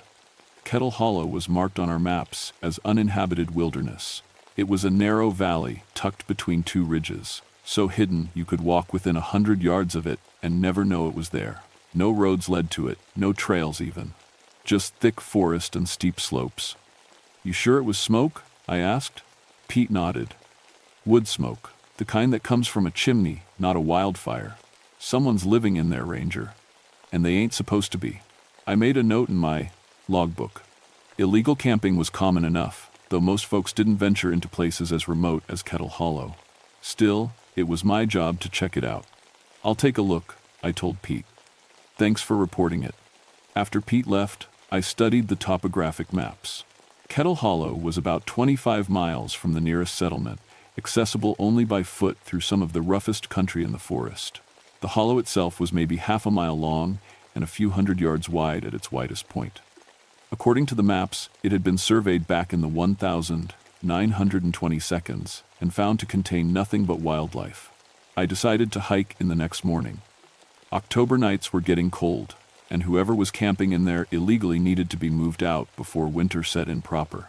The hike took me 4 hours through thick woods and over 2 ridges.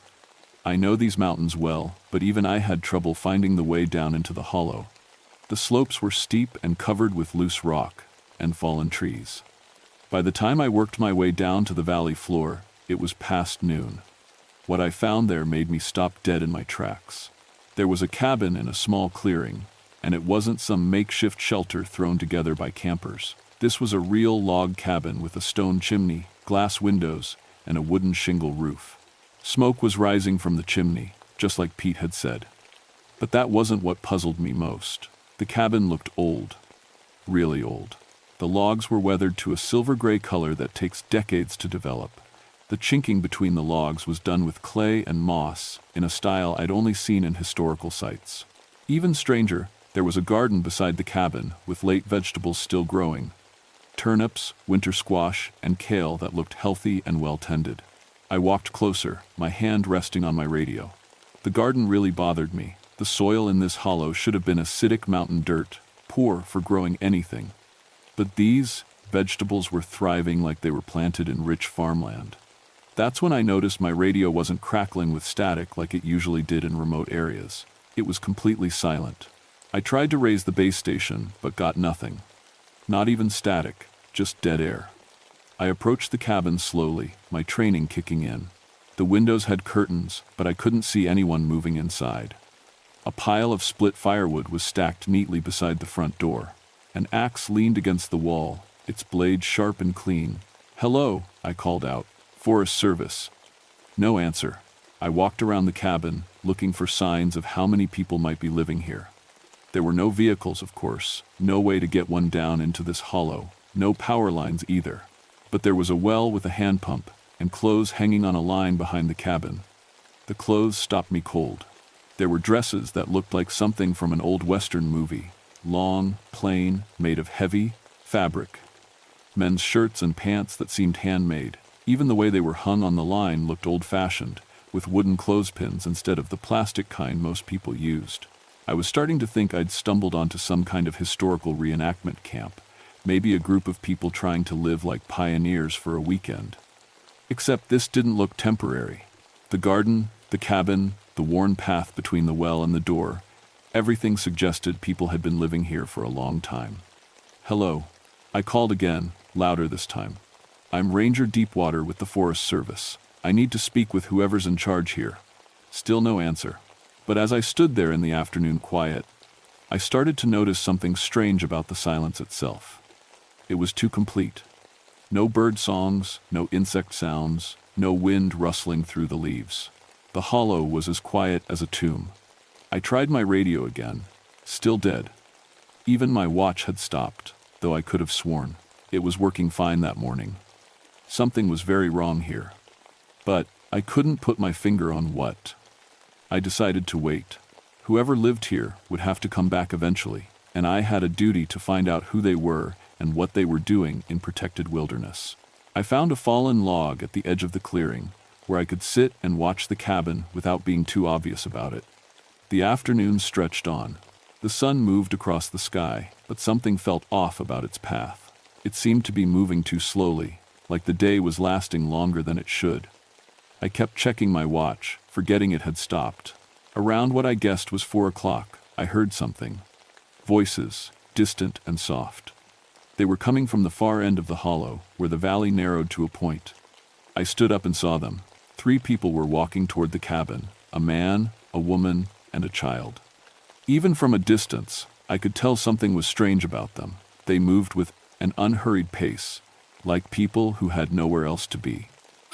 The man wore dark pants and a white shirt with suspenders. The woman's dress was long and plain, like the clothes on the line. The child skipped alongside them, carefree. They saw me when they were still 50 yards away. The man raised his hand in greeting, not surprised or alarmed to find a stranger in their clearing. They approached slowly, and as they got closer, I could see their faces clearly. They looked normal enough. The man was maybe 40, with dark hair and a beard. The woman was younger, with her hair pinned back in a simple style. The child was a girl, perhaps 8 or 9 years old.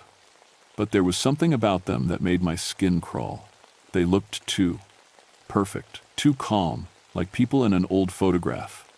"Good afternoon," the man said when they reached me. His voice was quiet and polite. "You're the ranger Pete Morrison told us about." That stopped me cold. "Pete told you I was coming?" The man nodded. "Word travels fast in these mountains. We don't get many visitors." "I'm Ranger Deepwater," I said, showing my badge. "I need to ask you some questions about your occupancy here. This is protected wilderness." "And we know," the woman said softly. "We've been here a long time." "How long?" The man and woman looked at each other. "It's hard to say," the man replied. "Time moves different here." That was a strange thing to say, but I pressed on. "I need to see some identification, and I need to know if you have permits for this structure." The child tugged on the woman's dress. "Mama, can I show him the garden?" "Hush, Sarah," the woman said. "Garden's impressive," I said, trying to keep things friendly. "Mind telling me how you get vegetables to grow so well in mountain soil?" "Old ways," the man said simply. "We know the land." I was getting nowhere with questions, so I decided to be direct. "I'm going to have to ask you to pack up and leave. This is protected wilderness, and permanent structures aren't allowed." The man's face didn't change expression. "We can't do that." "Sir, I don't think you understand. I'm a federal law enforcement officer. This isn't a request." "We understand," the woman said. "But we can't leave. This is our home." The child had wandered over to my radio, which was clipped to my belt. She reached out to touch it, and I stepped back. "That won't work here," she said matter-of-factly. "Why not?" "Nothing from outside works here," she said. "Not for long." I tried the radio again, just to prove her wrong. Still dead. I looked at my watch. Still stopped. "What do you mean, nothing from outside works?" The man gestured toward the cabin. "Why don't you come inside? We'll explain what we can." Every instinct I had told me not to go into that cabin, but I was curious, and I was still thinking like a law enforcement officer. These people seemed harmless enough, and I needed to understand what was going on before I decided how to handle the situation. The inside of the cabin was like stepping into a museum. Everything was handmade and old-fashioned. Wooden furniture, oil lamps, a cast-iron stove. But it was clean and comfortable, lived in. The woman put a kettle on the stove, while the man gestured for me to sit at a wooden table. "We don't get visitors often," the man said. "The last one was—" "When was it, Mary?" 3 years ago," the woman replied. "That hiker who got lost. What happened to him?" "He found his way out," the man said. "Eventually." The child sat across from me at the table, staring with bright, curious eyes. "Are you going to stay?" she asked. "Just visiting," I said. "That's what they all say at first." The woman brought me a cup of tea. It was hot and sweet, with herbs I didn't recognize. "What's your name?" I asked the man. "Thomas," he said. "This is my wife, Mary, and our daughter, Sarah. How long have you lived here?" Thomas and Mary exchanged that look again. "We came here when Sarah was born," Thomas said. "She's been 8 years old for a while now." "What do you mean?" "Time doesn't move the same way here," Mary explained. "We don't age like people do outside." I stared at them. "That's impossible." "Drink your tea," Sarah said. "It helps people understand." I looked down at the cup in my hands. The tea smelled wonderful, but suddenly I wasn't sure I should drink it. "What kind of herbs did you use?" "Mountain herbs," Mary said. "Nothing harmful. They just help visitors see things clearly." I set the cup down without drinking. "I think I need to head back before dark." "It's already dark," Sarah said. I looked toward the windows. She was right. Somehow, while we'd been talking, night had fallen. But that was impossible. It had been afternoon when I came inside, and we'd only been talking for maybe 20 minutes. "How long have I been here?" "Time moves different," Thomas said again. "We tried to tell you." I stood up quickly, my chair scraping against the wooden floor. "I need to go." "Now, you can try," Mary said sadly, "but you won't find your way out in the dark. The paths change at night." I headed for the door, my heart pounding. This was all wrong. The timing, the stopped watch, the people who didn't age. I needed to get back to civilization and report what I'd found. Outside, the hollow was pitch black except for the light spilling from the cabin windows. I couldn't see the slopes I'd climbed down that afternoon. I couldn't even see the well, though I knew it was only 20 feet away. I pulled out my flashlight and clicked it on. Nothing. The batteries were dead, though they'd been fresh that morning. "The batteries don't last here either," Sarah called from the doorway. "Nothing from outside does." I stood in the darkness, completely lost in a place I'd been just hours before. The hollow felt different at night, bigger somehow, with sounds I couldn't identify coming from the darkness beyond the cabin's light. "Come back inside," Thomas called. "You can leave in the morning." I didn't have much choice. I couldn't find my way out in complete darkness, and my equipment wasn't working. I went back inside, but I didn't sit down. "What is this place?" I demanded. "It's a hollow," Mary said simply. "A place between places." "What does that mean?" "Some places are thin," Thomas explained. "The boundary between what is and what was, what's real and what's possible. This hollow is one of those places." "That's nonsense." "Is it?" Sarah asked. "Then why doesn't your watch work? Why can't you find your way out?" I didn't have an answer for that. I spent the night in the cabin, though I didn't sleep much. Thomas and Mary gave me a blanket and let me rest on a wooden bench by the fireplace. Every few hours, I tried my radio and my flashlight, hoping they'd start working again. They never did. The family went about their evening routine as if having a stranded ranger in their home was perfectly normal. Mary prepared a simple dinner of vegetables from their garden and bread that tasted like it was baked that day. Thomas sat by the fire, carving something from a piece of wood. Sarah played with a doll made of corn husks and scraps of cloth. They offered to share their food, but I declined. I had trail rations in my pack, and something told me I shouldn't eat anything that came from this place. "You're afraid," Sarah observed as I ate a Benergy bar from my pack. "I'm cautious," I corrected. "Same thing," she said. "The last visitor was afraid too. He wouldn't eat our food for 3 days. What happened after 3 days?" "He got hungry enough," Thomas said, without looking up from his carving. "As the night wore on, I started hearing things outside the cabin. Footsteps circling the building, voices talking in the distance, though I couldn't make out words. Sometimes it sounded like music, old fiddle tunes played slowly, like a record running down. "Who else lives here?" I asked. "Neighbors," Mary said. "This hollow's been home to folks for a long time." "How many neighbors?" "Hard to say. People come and go. Some stay, some don't." Around midnight, someone knocked on the door. 3 slow, measured knocks. Thomas went to answer it. An old woman stood in the doorway, bent with age but with bright, alert eyes.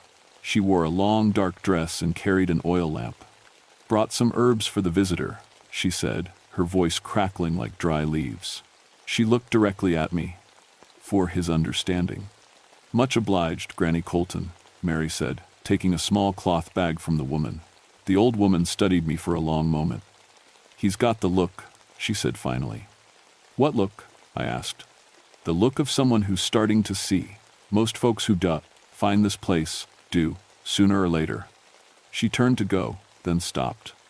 "Your people outside are looking for you. They won't find you till you're ready to be found." After she left, I tried to process what she'd said. "My people are looking for me?" "Your ranger station," Thomas explained. "When you don't report in, they'll send search teams." "How do you know that?" "We've seen it before. They'll search these mountains for weeks. They'll walk right past this hollow and never see it." "That's impossible." "You keep saying that word," Sarah said. "Maybe you should stop using it here."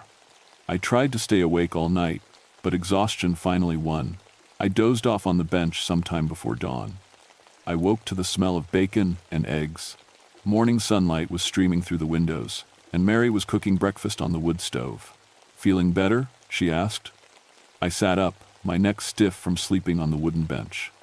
My watch was still stopped, my radio still dead. But in daylight, the hollow looked normal again. I could see the slopes I'd climbed down the day before. "I need to leave," I said. "Now." "Of course," Thomas said. "We'll show you the way out." But when we stepped outside, something was wrong. The hollow looked the same, but different somehow. The garden was bigger than it had been the day before. There were more vegetables, different types I hadn't noticed. The cabin looked older, more weathered. "Did you change something?" I asked. "Nothing changes here," Mary said, "but sometimes visitors see more clearly after a night's rest." Thomas led me toward the slopes, but the path I'd taken down wasn't there anymore. Instead, there was a different trail, one that led in what seemed like the right direction, but felt completely wrong. "This isn't the way I came," I said. "There are many ways in and out," Thomas explained. "The hollow chooses which path you take." We climbed for what felt like hours. The trail switchbacked up the steep slope, but it seemed to go on forever. My legs should have been tired, but they weren't. I should have been breathing hard, but I wasn't even winded. Halfway up the slope, we met another family coming down. A man and woman with 2 children, all dressed in clothes that looked like they belonged in a different century entirely. The man wore a long coat and a tall hat. The woman's dress had puffy sleeves and reached all the way to the ground. "Morning, Thomas," the man said, tipping his hat. "Morning, Jacob. This is Ranger Deepwater. He's visiting." The man named Jacob looked me up and down, taking in my uniform and equipment. "Ranger," he said thoughtfully. "Haven't seen one of those in, how long would you say, Rebecca?" 20 years, maybe 30, the woman replied. "Time's hard to track." Their children stared at me with the same bright, curious eyes as Sarah. The boy, who looked about 10, pointed at my belt. "What's that thing?" "Radio," I said. "Does it work?" "Not here." The boy nodded sagely. "Nothing from outside works here. Papa says it's because this place remembers the old times." After they passed, I grabbed Thomas's arm. Who are they? How long have they been here? The Kellys came here during the Civil War, Thomas said casually. Jacob was a deserter. They've been here ever since. That was over 100 years ago. Time moves different here, Thomas said for what felt like the 100th time. Haven't you figured that out yet? We continued climbing. The trail seemed to loop back on itself sometimes, but Thomas assured me we were making progress. After what felt like hours, we finally reached the top of the ridge. I expected to see familiar mountains and valleys spreading out below me. Instead, I saw nothing but thick white fog rolling through the trees. Where's the outside? I asked. Behind the fog, Thomas said. You just have to walk through. The fog bank was only about 50 feet wide, but stepping into it felt like stepping into another world. The temperature dropped, and the air became thick and humid. I couldn't see more than a foot in any direction. Just keep walking straight, Thomas called from behind me. His voice sounded distant, even though he was right there. I took a few more steps and suddenly broke through into clear air.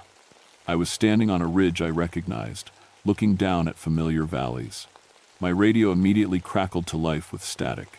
Ranger Deepwater, this is Base. Do you copy? I grabbed the radio. Base, this is Deepwater. I copy. Deepwater, where the hell are you? You missed your check-in yesterday. We've got search teams looking for you. Yesterday?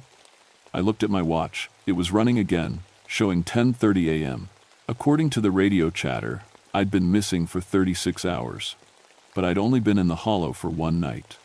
I turned to look back, but fog bank was gone. So was Thomas.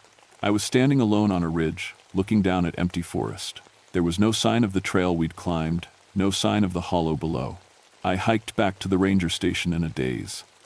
My supervisor, Frank Miller, was waiting for me with a cup of coffee and a lot of questions. Where the hell were you, Josh? We had teams combing those mountains for 2 days. I sat down and tried to think of what to say. The truth sounded insane, even to me. I found some illegal campers in Kettle Hollow, spent the night observing them. Kettle Hollow? Frank pulled out a topographic map and spread it on the desk.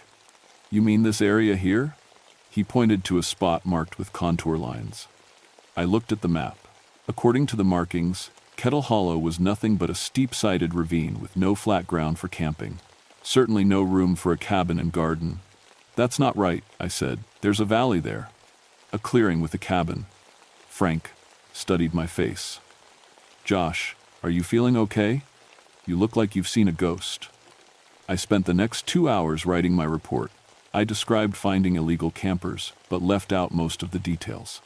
Just said I'd observed them from a distance, and they'd left during the night.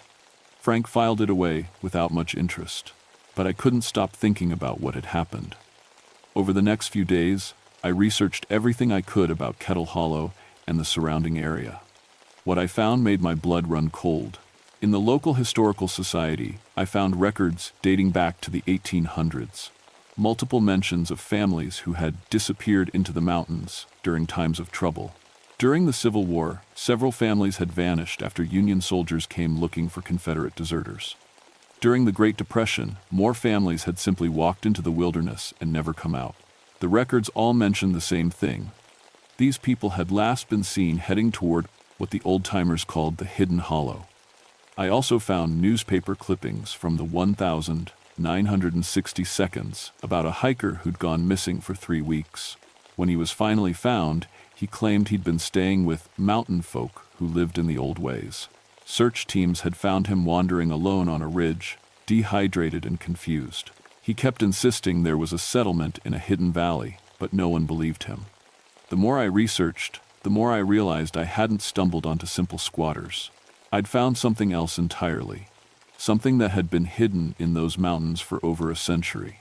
2 weeks after my experience, I decided to go back. I needed to know if it had been real or if I'd somehow hallucinated the whole thing. I told Frank I was doing a follow-up investigation in the Kettle Hollow area. The hike took longer this time. I spent hours searching for the way down into the valley, but I couldn't find it. The slopes were too steep, covered with loose rock and fallen trees. According to my GPS, I was in exactly the right spot, but there was no hollow. Just a narrow ravine that matched what was shown on the maps. I was about to give up when I noticed something carved into the bark of an old oak tree. Letters, weathered but still readable. TK plus MK. 1863. Thomas and Mary. They had been here. But when I looked closer, I realized something else. The carving was old. Really old. The bark had grown around the letters, the way it does when a carving has been there for decades. That's when I heard the music. Faint fiddle tunes drifting on the wind, coming from somewhere down in the ravine. I followed the sound, climbing over fallen logs and through thick brush. The music led me to a gap between two boulders that I hadn't noticed before. I squeezed through the gap and found myself looking down into the hidden valley. The hollow was there, just as I remembered it. The cabin, the garden, the smoke rising from the chimney, and people moving around in the clearing below. But something was different. There were more people than before. Families in clothing from different time periods, all going about their daily business, children playing, women hanging laundry, men working in expanded gardens. I recognized Thomas and Mary among them, and Sarah, still looking exactly 8 years old. I climbed down into the hollow, and once again, my watch stopped and my radio went dead. But this time, I was ready for it. Thomas saw me coming and walked over to greet me. "Ranger Deepwater, we wondered when you'd be back." "How did you know I'd come back?" "They always do," he said simply. "The ones who find this place, they can't stay away." "What is this place, really?" Thomas gestured toward the other families. "It's a refuge. A place for people who don't fit in the outside world anymore. We came here during the war. My war, anyway." Mary was pregnant with Sarah, and the soldiers were burning out. Anyone they thought might be helping the other side. The Civil War? That's right. We heard stories about a hidden valley where time moved slow, where people could wait out the troubles. We found it just before Sarah was born. I looked around at the other families. And them? Different troubles, different times. The Kellys came during the same war. The Morrisons came during the hard times in the 30s. The Hendersons came when the government was building the interstate through their land. But how is this possible? An old woman approached us. The same one who had visited the cabin that first night. "Some places are thin, boy," she said in her crackling voice. The Cherokee knew about them. The old-timers who came after knew too. Places where time pools like water in a quiet eddy. "This is Granny Colton," Thomas explained. "She's been here the longest." "How long?" I asked. The old woman laughed. "I came here in 1823, when I was just 16. My daddy was running from the law, and we needed a place to hide. Found this hollow and never left." I stared at her. If she was telling the truth, she was over 180 years old. "The hollow takes care of its own," she continued. "We don't age much here. Don't die of the usual things. But we can't leave, not for long. The outside world moves too fast for us now." "What do you mean?" "Try leaving," Thomas said. "Really leaving. Go back to your regular life. See what happens." I spent the afternoon talking with the families in the hollow. Each had a similar story. They'd come here fleeing some kind of trouble, war, poverty, persecution, loss. The hollow had taken them in, kept them safe, kept them young. But it had also kept them isolated from the world outside. As evening approached, I knew I had to make a decision. I could leave and report what I'd found, bring in teams of researchers and government officials, turn the hollow into a science project, or I could keep the secret.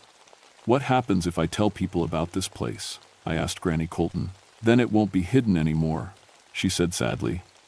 "And we'll have to move on, find another thin place if one exists." "Where would you go?" "Don't know. Might not be anywhere left for folk like us. The world's getting too connected, too watched. This might be the last place like it." I thought about the families I'd met. They weren't hurting anyone. They were just trying to live their lives in peace, preserving old ways and old knowledge. Did I have the right to destroy that? That night, I made my choice. I left the hollow the next morning and filed my final report.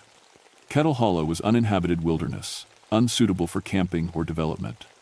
Difficult to access, poor soil, no water sources. Not worth further investigation. Frank accepted the report without question. The case was closed. But my relationship with the hollow wasn't over. Every few months, I find myself hiking, back to that hidden valley. Sometimes I can find it, sometimes I can't. It depends, Thomas tells me, on how much I need to be there. The families always welcome me back. I've watched their community grow as new refugees find their way to the hidden place. A family from the 1,952nd who lost their farm to a dam project. A Vietnam veteran who couldn't adjust to civilian life. An old woman whose mountain home was demolished for a shopping mall. They all have the same look in their eyes, people who've stepped outside of time to preserve something precious. I've learned things in the Hollow that they don't teach at the Ranger Academy. Old skills, old knowledge, old ways of reading the land. The families there remember how people lived before electricity and highways, before the world got so fast and loud. Sometimes I bring them news from outside. They want to know about the world they left behind, but they don't want to rejoin it. They've found something better, a place where time moves at the speed of seasons instead of the speed of clocks. My supervisor started noticing changes in me after a few months. I was calmer, more patient, better at reading the moods of the mountains. When other rangers encountered situations they couldn't explain, strange lights, voices in empty valleys, footprints that led nowhere, they started coming to me for advice. I never told them about the Hollow directly, but I taught them what Granny Colton had taught me. Some places are thin, some mysteries are meant to stay mysterious. And sometimes the best thing a law enforcement officer can do is know when not to enforce the law. Last month, I got a call about smoke rising from an uninhabited valley about 30 miles north of Kettle Hollow. A hiker had reported seeing lights and hearing music where no one should have been living. I told my supervisor I'd investigate, but I already knew what I'd find, or rather, what I'd report not finding. The mountains are full of hidden places, and they're all running out of room to hide. Every year, there are more roads, more development, more people with cameras and GPS units and satellites watching from space. The thin places are getting thinner, and the refuges are getting smaller. But as long as I'm a ranger in these mountains, I'll make sure some secrets stay secret. Some folks deserve to live outside of time, preserving the old ways for anyone wise enough to seek them out. If you ever find yourself hiking in the Blue Ridge Mountains and you smell wood smoke where there shouldn't be any, or hear fiddle music drifting from an empty valley, you might want to think twice before investigating. Some doors, once opened, can't be closed again. And some paths, once walked, lead places you might not want to leave. The Hollow folk are still out there, waiting patiently in the spaces between what is and what was. They'll be there long after the rest of us have forgotten what it means to live by. The rhythm of seasons instead of clocks. Time moves different in the hidden places, and sometimes if you're lucky or unlucky, you might find one of them calling your name. Just remember, once you've tasted that kind of peace, the outside world never quite fits the same way again. I should know. I've been aging slower ever since my first visit to the Hollow, and every month, it gets a little harder to care about the fast, loud world beyond the mountains. The Hollow folk are patient, they can wait, and they're always looking for new neighbors.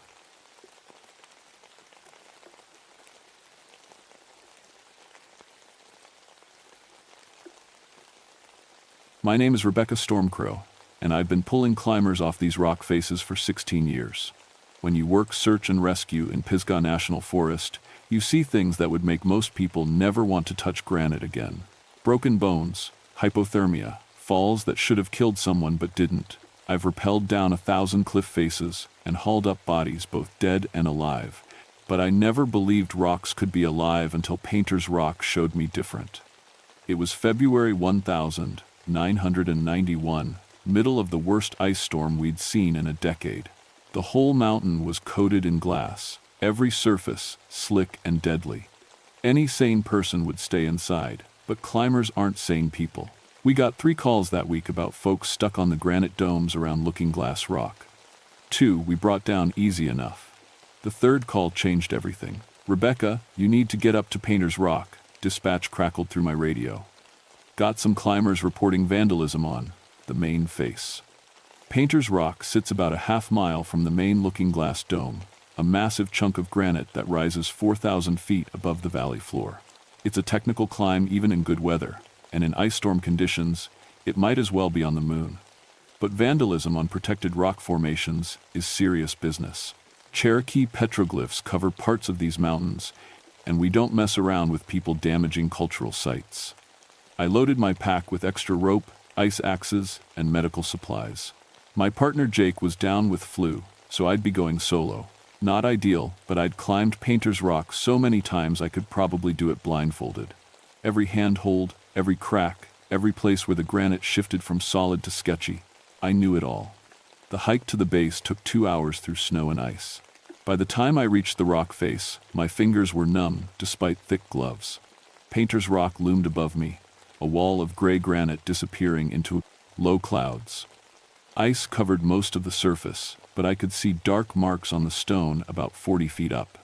From the ground, they looked like fresh scratches or paint marks. I set my anchors and started climbing. The rock felt different under my hands, warmer than it should have been, even through my gloves. Ice should have made the granite feel like touching a freezer, but this felt almost alive. Body temperature. I shook it off. Adrenaline does weird things to your senses when you're on a wall. 40 feet up, I reached the marks the climbers had reported. What I saw there made me stop breathing for a full 10 seconds. These weren't scratches or paint marks, they were petroglyphs, ancient symbols carved deep into the stone. But that was impossible. This section of Painter's Rock had been climbed hundreds of times. Every route had been photographed and mapped. If petroglyphs existed here, someone would have documented them decades ago. More troubling, the symbols were carved right through fresh chalk marks. White climbing chalk marked every good handhold on this route. Climbers had been using these exact spots for years. But the petroglyphs cut through the chalk like they'd been carved yesterday, clean edges showing fresh granite underneath. I pulled out my radio. Dispatch, this is Stormcrow. I'm at the vandalism site on Painter's Rock. We've got a problem. These aren't fresh scratches. They look like genuine petroglyphs, but they're in a location that should have been documented years ago. Static answered me. I tried again. Nothing. Radio dead zones weren't unusual in the mountains, but I'd never lost signal at this exact spot before. I'd called in from here dozens of times during rescues. I studied the symbols more closely.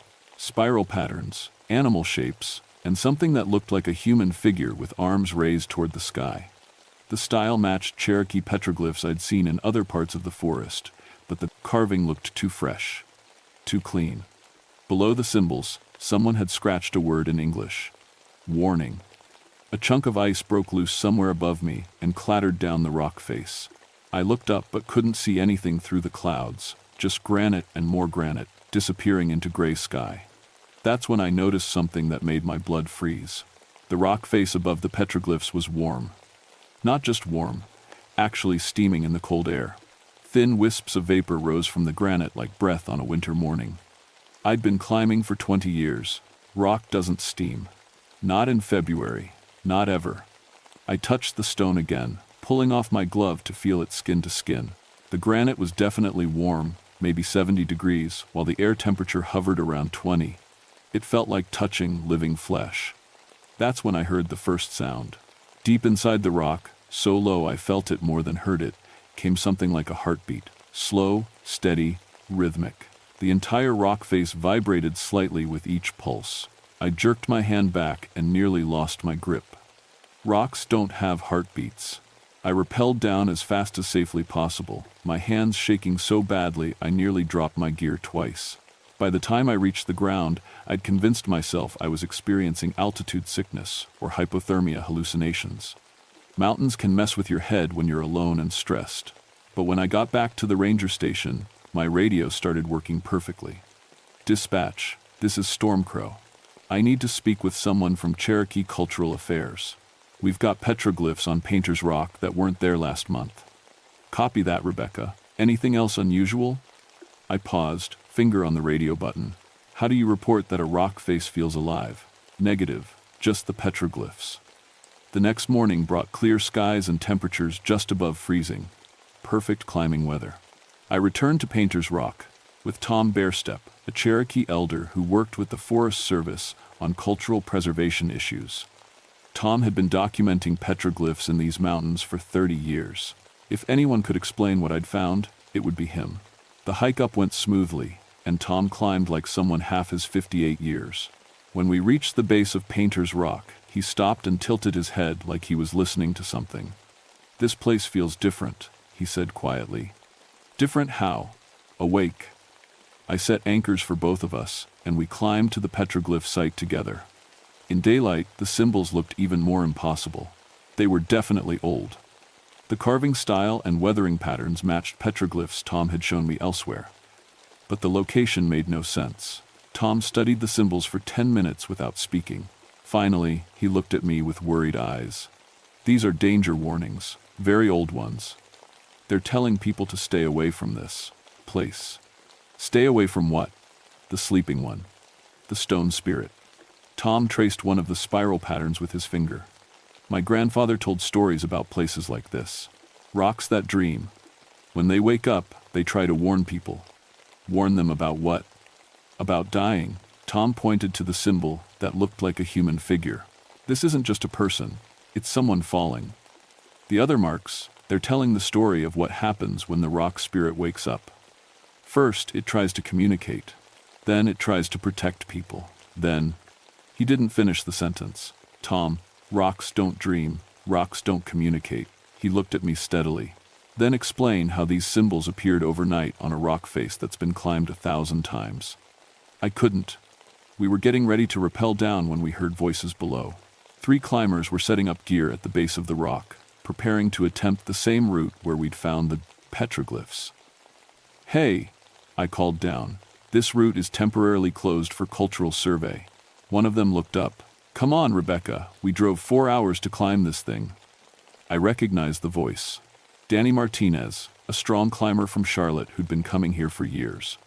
He was with 2 people I didn't know, a woman about 30 with short blonde hair and a young guy who looked maybe 20. "Sorry, Danny. Forest Service orders. Try the south face instead." "The south face is still covered in ice. This is the only climbable route today." Tom grabbed my arm. "Let them climb," he whispered. "What? Why?" "Because the spirit wants to show us something. The warnings aren't random. Something's coming. I'm not letting climbers risk their lives based on 3 people are going to fall today," Tom said quietly. "The petroglyphs show 3 figures falling. We can't stop what's already been carved in stone, but maybe we can understand why." Against every instinct I had as a ranger, I let them climb. Danny led the route while his 2 companions followed. They were good climbers, experienced and careful.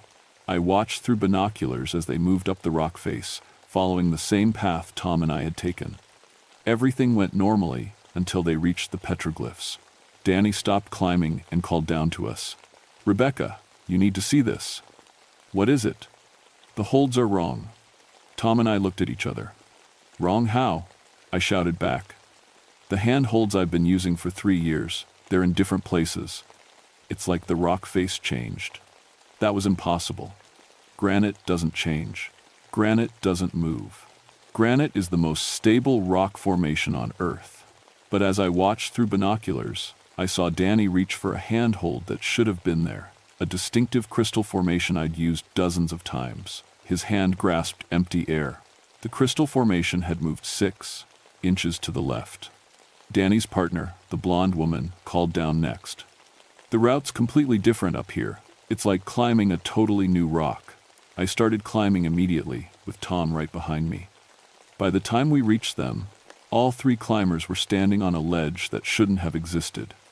The entire rock face had somehow rearranged itself. "How long have you been climbing this route, Danny?" Tom asked. 3 years. I know every inch of this wall. These holds, this ledge, that crack system over there. None of this was here last month. It's like the rock grew new features overnight." The young climber, who'd been quiet until now, pointed to something above us. "What's that?" We all looked up. About 20 feet higher, a new petroglyph had appeared. This one was different from the others. Larger, more detailed, more urgent. It showed the same falling figure. But now there were symbols around it that looked like numbers. Tom studied the new carving. "It's a date," he said finally. "Today's date." "That's impossible," the blonde woman said. "You can't carve stone that fast. These markings would take hours with power tools." "Unless the stone is carving itself," Tom replied. As if responding to his words, the rock face beneath our feet began to vibrate, gently at first, then stronger. The vibration had that same rhythmic quality I'd felt the day before, like a massive heartbeat. "We need to get off this rock," I said, "now." But when Danny tried to rappel, his rope wouldn't hold. The anchor points he'd set in solid cracks had somehow become loose. The granite around his protection had crumbled, leaving his safety gear hanging by threads. "My anchors are failing," he called out, voice tight with fear. "The rock is falling apart around my protection." I looked at Tom. "The spirit doesn't want them to leave," he said quietly. "Why not?" "Because something worse is coming. The rock is trying to keep them safe." We were trapped on a ledge that shouldn't exist, on a rock face that was apparently alive, with safety equipment failing for no reason that made any sense. As a search and rescue ranger, I'd trained for a lot of emergency scenarios. None of them covered dealing with conscious geological formations. "Everyone stay calm," I said, using my most professional voice while my mind raced through options. "We'll set new anchors and get down one at a time." I pulled out my gear and looked for solid cracks to place protection. But every spot I tested crumbled at the slightest pressure. The rock that had been solid granite for millions of years was suddenly soft as chalk. Danny's young climbing partner, he'd introduced himself as Mike, was starting to panic. "This is insane. Rocks don't just change. There has to be a logical explanation." "Look up," Tom said quietly. Above us, new petroglyphs were appearing in real time. We watched lines carve themselves into the granite, with no visible tool, no human hand. The symbols formed slowly but steadily, like an invisible finger drawing in wet sand. The new symbols were different from the earlier ones. These looked like maps.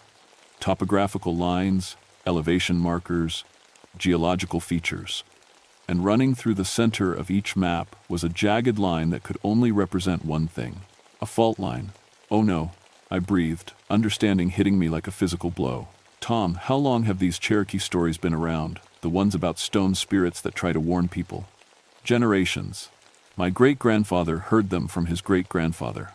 Maybe 200 years of stories." I thought about the geology surveys I'd read, the reports on seismic activity in the Appalachian Mountains.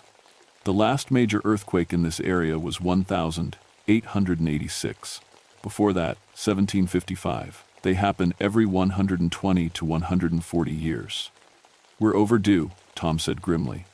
The blonde climber, Sarah, she'd said, was examining the newest petroglyphs with a geologist's eye.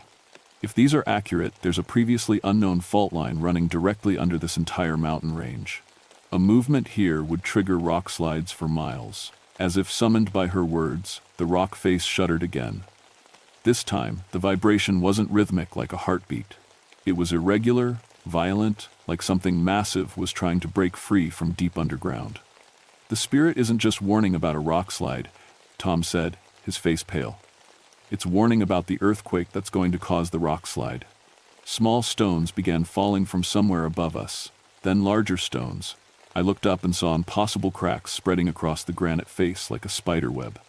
But these weren't random fractures. They were forming patterns. Symbols, messages. "We need to move," I said. "Now." The rock face is destabilizing. But when Danny tested his gear again, the result was even worse. His rope, rated for thousands of pounds of force, snapped like thread when he put weight on it. The carabiners that should have held our lives in their metal jaws simply opened, without cause, without explanation. "The rock doesn't want us to leave," Mike said, his voice cracking. "It's keeping us here." "Why would it do that?" Sarah demanded. "If there's going to be an earthquake, we need to get to safe ground." Tom was studying the newest set of symbols, his expression growing more troubled by the minute. "These aren't just warnings," he said slowly. "They're instructions." "Instructions for what?" "For how to survive, what's coming. The spirit is trying to teach us something." The petroglyphs showed a sequence of images. People climbing higher on the rock face, not lower. Moving toward a specific formation that looked like a cave or deep crack. Taking shelter inside the rock itself rather than trying to escape it. "That's crazy," Danny said. You're going to be an earthquake, the last place you want to be is inside a crack in the rock face." "Unless," I said, understanding beginning to dawn, "the The rock knows which parts of itself will survive the quake. The vibrations were getting stronger now, coming in waves every few minutes. With each tremor, more cracks appeared in the granite around us. But not all the cracks were spreading randomly. Some were forming very specific shapes, handholds, footholds, a path leading upward toward a formation I'd never noticed before. "Look," Tom pointed. "The rock is showing us where to go." About 60 feet above our current position, a dark opening had appeared in the granite face. Not a natural cave. The edges were too regular, too purposeful. It looked like the rock had opened itself, creating shelter exactly where the petroglyphs indicated it would be. "I've climbed this route dozens of times," Danny said, staring upward. "That cave was never there before." "A lot of Gove too. Things were never there before," Sarah replied grimly. The falling stones were getting larger and more frequent. One chunk of granite, easily 50 pounds, crashed onto the ledge where we'd been standing just minutes before. If we'd still been there, someone would have died. "We climb up," I decided. "Follow the path the rock is showing us. It's our only chance." "What if the rock is wrong?" Mike asked. "What if we're climbing into a trap?" "Then we die," Tom said simply. "But if we stay here, we die anyway. At least this way, we're trusting something that's been trying to warn people for 200 years. I went first, testing each new hold the rock had provided. The granite felt warm under my hands again, alive and responsive. When I reached for a handhold that looked uncertain, the rock would shift slightly, providing better grip. When my foot slipped on a wet surface, a new foothold would appear exactly where I needed it. The rock was actively helping us climb. One by one, we made our way up the changing face of Painter's Rock. Below us, the route we'd originally climbed was disintegrating, huge chunks of granite peeling away and crashing into the valley. The mountain was shedding its skin, revealing something new and strange underneath. We reached the cave opening just as the first major tremor hit. The entire mountain shook like a wet dog, and the sound, dear God, the sound was like the world breaking apart. Trees snapped, boulders rolled, and somewhere in the distance, we could hear the massive rumble of a rock slide beginning. Inside the cave, we found something that made me question everything I thought I knew about reality. The walls were covered in petroglyphs, but these were different from any Native American rock art I'd ever seen. These symbols moved. They flowed like water across the stone surface, constantly changing, showing different scenes, different warnings, different instructions. And in the deepest part of the cave, carved into the back wall, was a face. A human face, ancient and wise and impossibly sad. Its eyes were closed, but as we watched, they slowly opened. The face looked directly at Tom and began to speak. Not with words, but with vibrations that we felt in our bones, meaning that appeared directly in our minds. The earth moves, the mountain falls. Many will die unless warned. Help me warn them, help me save them. Asterisk. The voice of the stone spirit filled our minds without sound, ancient and desperate and utterly alien. I'd experienced a lot of impossible things in my life, but having a conversation with a rock face redefined the boundaries of reality. "I have slept for many seasons," the spirit continued, its carved features somehow conveying emotion despite being made of granite. Asterisk, but the earth shake comes early this time. Too early. The signs were not ready. People will not know to flee. "What do you want us to do?" Tom asked aloud, speaking to the face in the parked wall. "Carry my warning. Tell your people the mountain falls at sunset. Tell them to leave the valley. Tell them the stone spirit remembers the last time the earth moved, when many died because they would not listen." Sarah, practical geologist, even in the face of impossibility, asked the obvious question. "How do we know you're telling the truth? How do we know this isn't some kind of hallucination brought on by stress and altitude?" The face in the wall turned its attention to her. Without warning, the cave filled with images, not on the walls, but somehow projected directly into our minds. We saw the earthquake of 1886, felt the terror of people trapped under falling buildings in Charleston. We experienced the earthquake of 1755, witnessed entire mountains reshaping themselves in minutes. And we saw what was coming. A fault line deep under Pisgah National Forest, stressed beyond its breaking point, ready to unleash energy that had been building for over a century. The rock slide that would follow would bury the valley floor under millions of tons of debris. Every campground, every hiking trail, every access road would disappear under an avalanche of stone. Sunset, the spirit repeated. When the sun touches the horizon, the earth will break. You must warn them. Asterisk. How many people are in the valley right now? I asked, though I already knew the answer would be bad. February is off-season, but there are still probably 50 to 70 people in the various campgrounds, Sarah said. Plus day hikers, climbers, anyone who might have driven in for the clear weather. Danny checked his watch. It's 2 o'clock now. That gives us 4 hours to evacuate the entire valley floor. Our radios don't work up here, Mike pointed out. How are we supposed to warn anyone? As if responding to his question, the cave began to change again. The floor tilted, creating a slide that led down toward a previously hidden exit. The spirit was providing us with an escape route. Asterisk. Go. Asterisk, it said. Asterisk. I will hold the mountain steady as long as I can. But my strength is not endless. When the sun sets, I must let the earth move. Asterisk.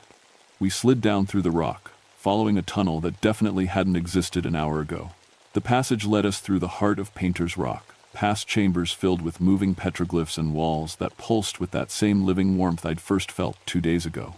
We emerged from a crack at the base of the rock that opened just long enough to let us through, then sealed behind us like it had never existed. My radio crackled back to life immediately. Dispatch, this is Stormcrow. I need to speak with the incident commander immediately. We have a major earthquake predicted for sunset today, and we need to evacuate the entire Looking Glass area. Copy that, Rebecca. Did you say earthquake? Confirmed. Magnitude unknown, but sufficient to cause massive rock slides. We need every available unit for emergency evacuation, and we need them now. The next 3 hours were chaos. Getting people to believe in an earthquake prediction based on conversations with a rock spirit was challenging. But the Forest Service has protocols for geological emergencies, and they trust their rangers. When I said evacuate, they evacuated. We cleared the campgrounds first, then swept the hiking trails for day hikers. Danny, Sarah, and Mike helped coordinate the evacuation, each taking responsibility for different trail systems. Tom worked with local authorities to set up roadblocks, preventing new people from entering the area. By 5:30, we'd accounted for everyone except a family of 4 who'd been camping in a remote site near the base of Looking Glass Rock itself. Tom and I hiked in to find them while the others finished clearing the main valley. We found the family, parents, and 2 young kids, just as they were breaking camp. They'd heard the evacuation announcement on Tom, their emergency radio, but weren't taking it seriously. Look, Ranger, the father said, we drove 8 hours to get here for our vacation. One night of camping isn't going to kill us. Yes, I said firmly, it actually might. I was trying to convince them to leave when the first tremor hit at exactly 5:47 p.m. Just a small one, barely enough to rattle the trees, but enough to get their attention. Okay, the mother said, grabbing her kids, maybe we should listen to the ranger. We loaded their gear as fast as possible and started hiking out. The trail was 3 miles long, mostly downhill, but with 2 young kids it would take at least an hour. The sun was already touching the mountains on the horizon. We were halfway out when Tom stopped and grabbed my arm. Listen, he said. In the distance, from the direction of Painter's Rock, came a sound like nothing I'd ever heard. Low, mournful, desperate. The cry of something ancient and powerful that had reached the end of its strength. The rock spirit was saying goodbye. The earthquake hit at exactly sunset. I'd been through plenty of natural disasters, but nothing prepared me for the violence of the earth suddenly deciding to rearrange itself. The ground didn't just shake. It lurched, pitched, and rolled like we were standing on the deck of a ship in a hurricane. Trees fell everywhere. Boulders rolled down mountainsides like enormous bowling balls. And behind us, visible even through the forest, Painter's Rock was coming apart. Not collapsing, unwinding. Like a massive spring that had been wound too tight for too long, finally releasing all its stored energy at once. Chunks of granite, the size of houses, peeled away from the main formation and tumbled into the valley, each impact sending new shockwaves through the ground. We made it out with the family just as the main rock slide began. From the safety of the road, We watched millions of tons of stone pour down the mountainside like a slow-motion waterfall. Everything we'd worked to evacuate, every campsite, every trail, every access road, disappeared under the debris. If we hadn't cleared the area, 70 people would have died. The earthquake lasted 6 minutes. When it was over, the entire valley had been reshaped. Where Painter's Rock had stood for millions of years, only a pile of rubble remained. But in that rubble, if you knew where to look, you could still see faces in the stone. Ancient, wise, and finally at rest. Number Part 5. Resolution and Implications. The official report listed it as a magnitude 5.8 earthquake, with epicenter directly under the Looking Glass area of Pisgah National Forest. The geological survey team that came in afterward confirmed what the rock spirit had shown us: a previously unknown fault line running under the entire mountain range. It's incredible, the lead geologist told me a week later. This fault shows evidence of movement dating back centuries, but somehow it was never detected by any of our surveys. It's almost like the mountain was hiding it from us. I didn't tell him that maybe the mountain was. The evacuation was called a textbook example of emergency response. Every ranger involved got commendations. The media called it a miracle that no one was killed when the unpredictable earthquake struck without warning. Only 5 of us knew the truth about the warning. Tom and I returned to the debris field 3 months later, after the geological surveys were complete and the area had been reopened for limited access. Where Painter's Rock had stood, we found something impossible. The scattered boulders had arranged themselves into patterns, not randomly, not from the chaos of the rock slide, but purposefully. The stones formed spirals, maps, symbols, a final message from the spirit that had saved 70 lives by sacrificing itself. The message was simple: asterisk, other mountains dream too. Since then, I've started paying attention to things I used to dismiss. The way certain rock faces feel warm on cold days, the sounds that come from deep inside granite formations on quiet nights, the stories that Cherokee elders tell about mountains that try to communicate with people who know how to listen. Last month, climbers reported new petroglyphs appearing on Blood Mountain in Georgia. The symbols look like warnings. 2 weeks ago, hikers in the Smokies found fresh carvings on a cliff face that had been bare for decades. They show falling rocks and fleeing people. Yesterday, I got a call from a ranger in West Virginia about strange vibrations coming from inside Seneca rocks. The spirits are waking up all through the Appalachians. The earth is moving again, and the mountains are trying to warn us. The question is whether we're wise enough to listen. I've put in for a transfer to the Regional Geological Hazard Assessment Team. My job description doesn't mention communicating with stone spirits, but I figure somebody should be paying attention when the mountains start talking. Because next time, we might not get 4 hours warning. Next time, we might get 4 minutes. And somewhere out there in the ancient peaks of the Appalachian chain, stone faces are carving themselves into rock walls, trying to tell us something we need to hear. The mountains remember the last time the earth shook. They remember what happened to the people who wouldn't listen. They're hoping this time will be different. They're hoping this time we'll learn. But hope, I've discovered, is not something rocks are particularly good at. What they're good at is patience and warning, and when the time comes, sacrifice. The next time you're hiking in the mountains and you put your hand on a rock face that feels unusually warm, don't dismiss it as imagination. Listen carefully. Feel for vibrations that shouldn't be there. The stone might be trying to tell you something. It might be trying to save your life.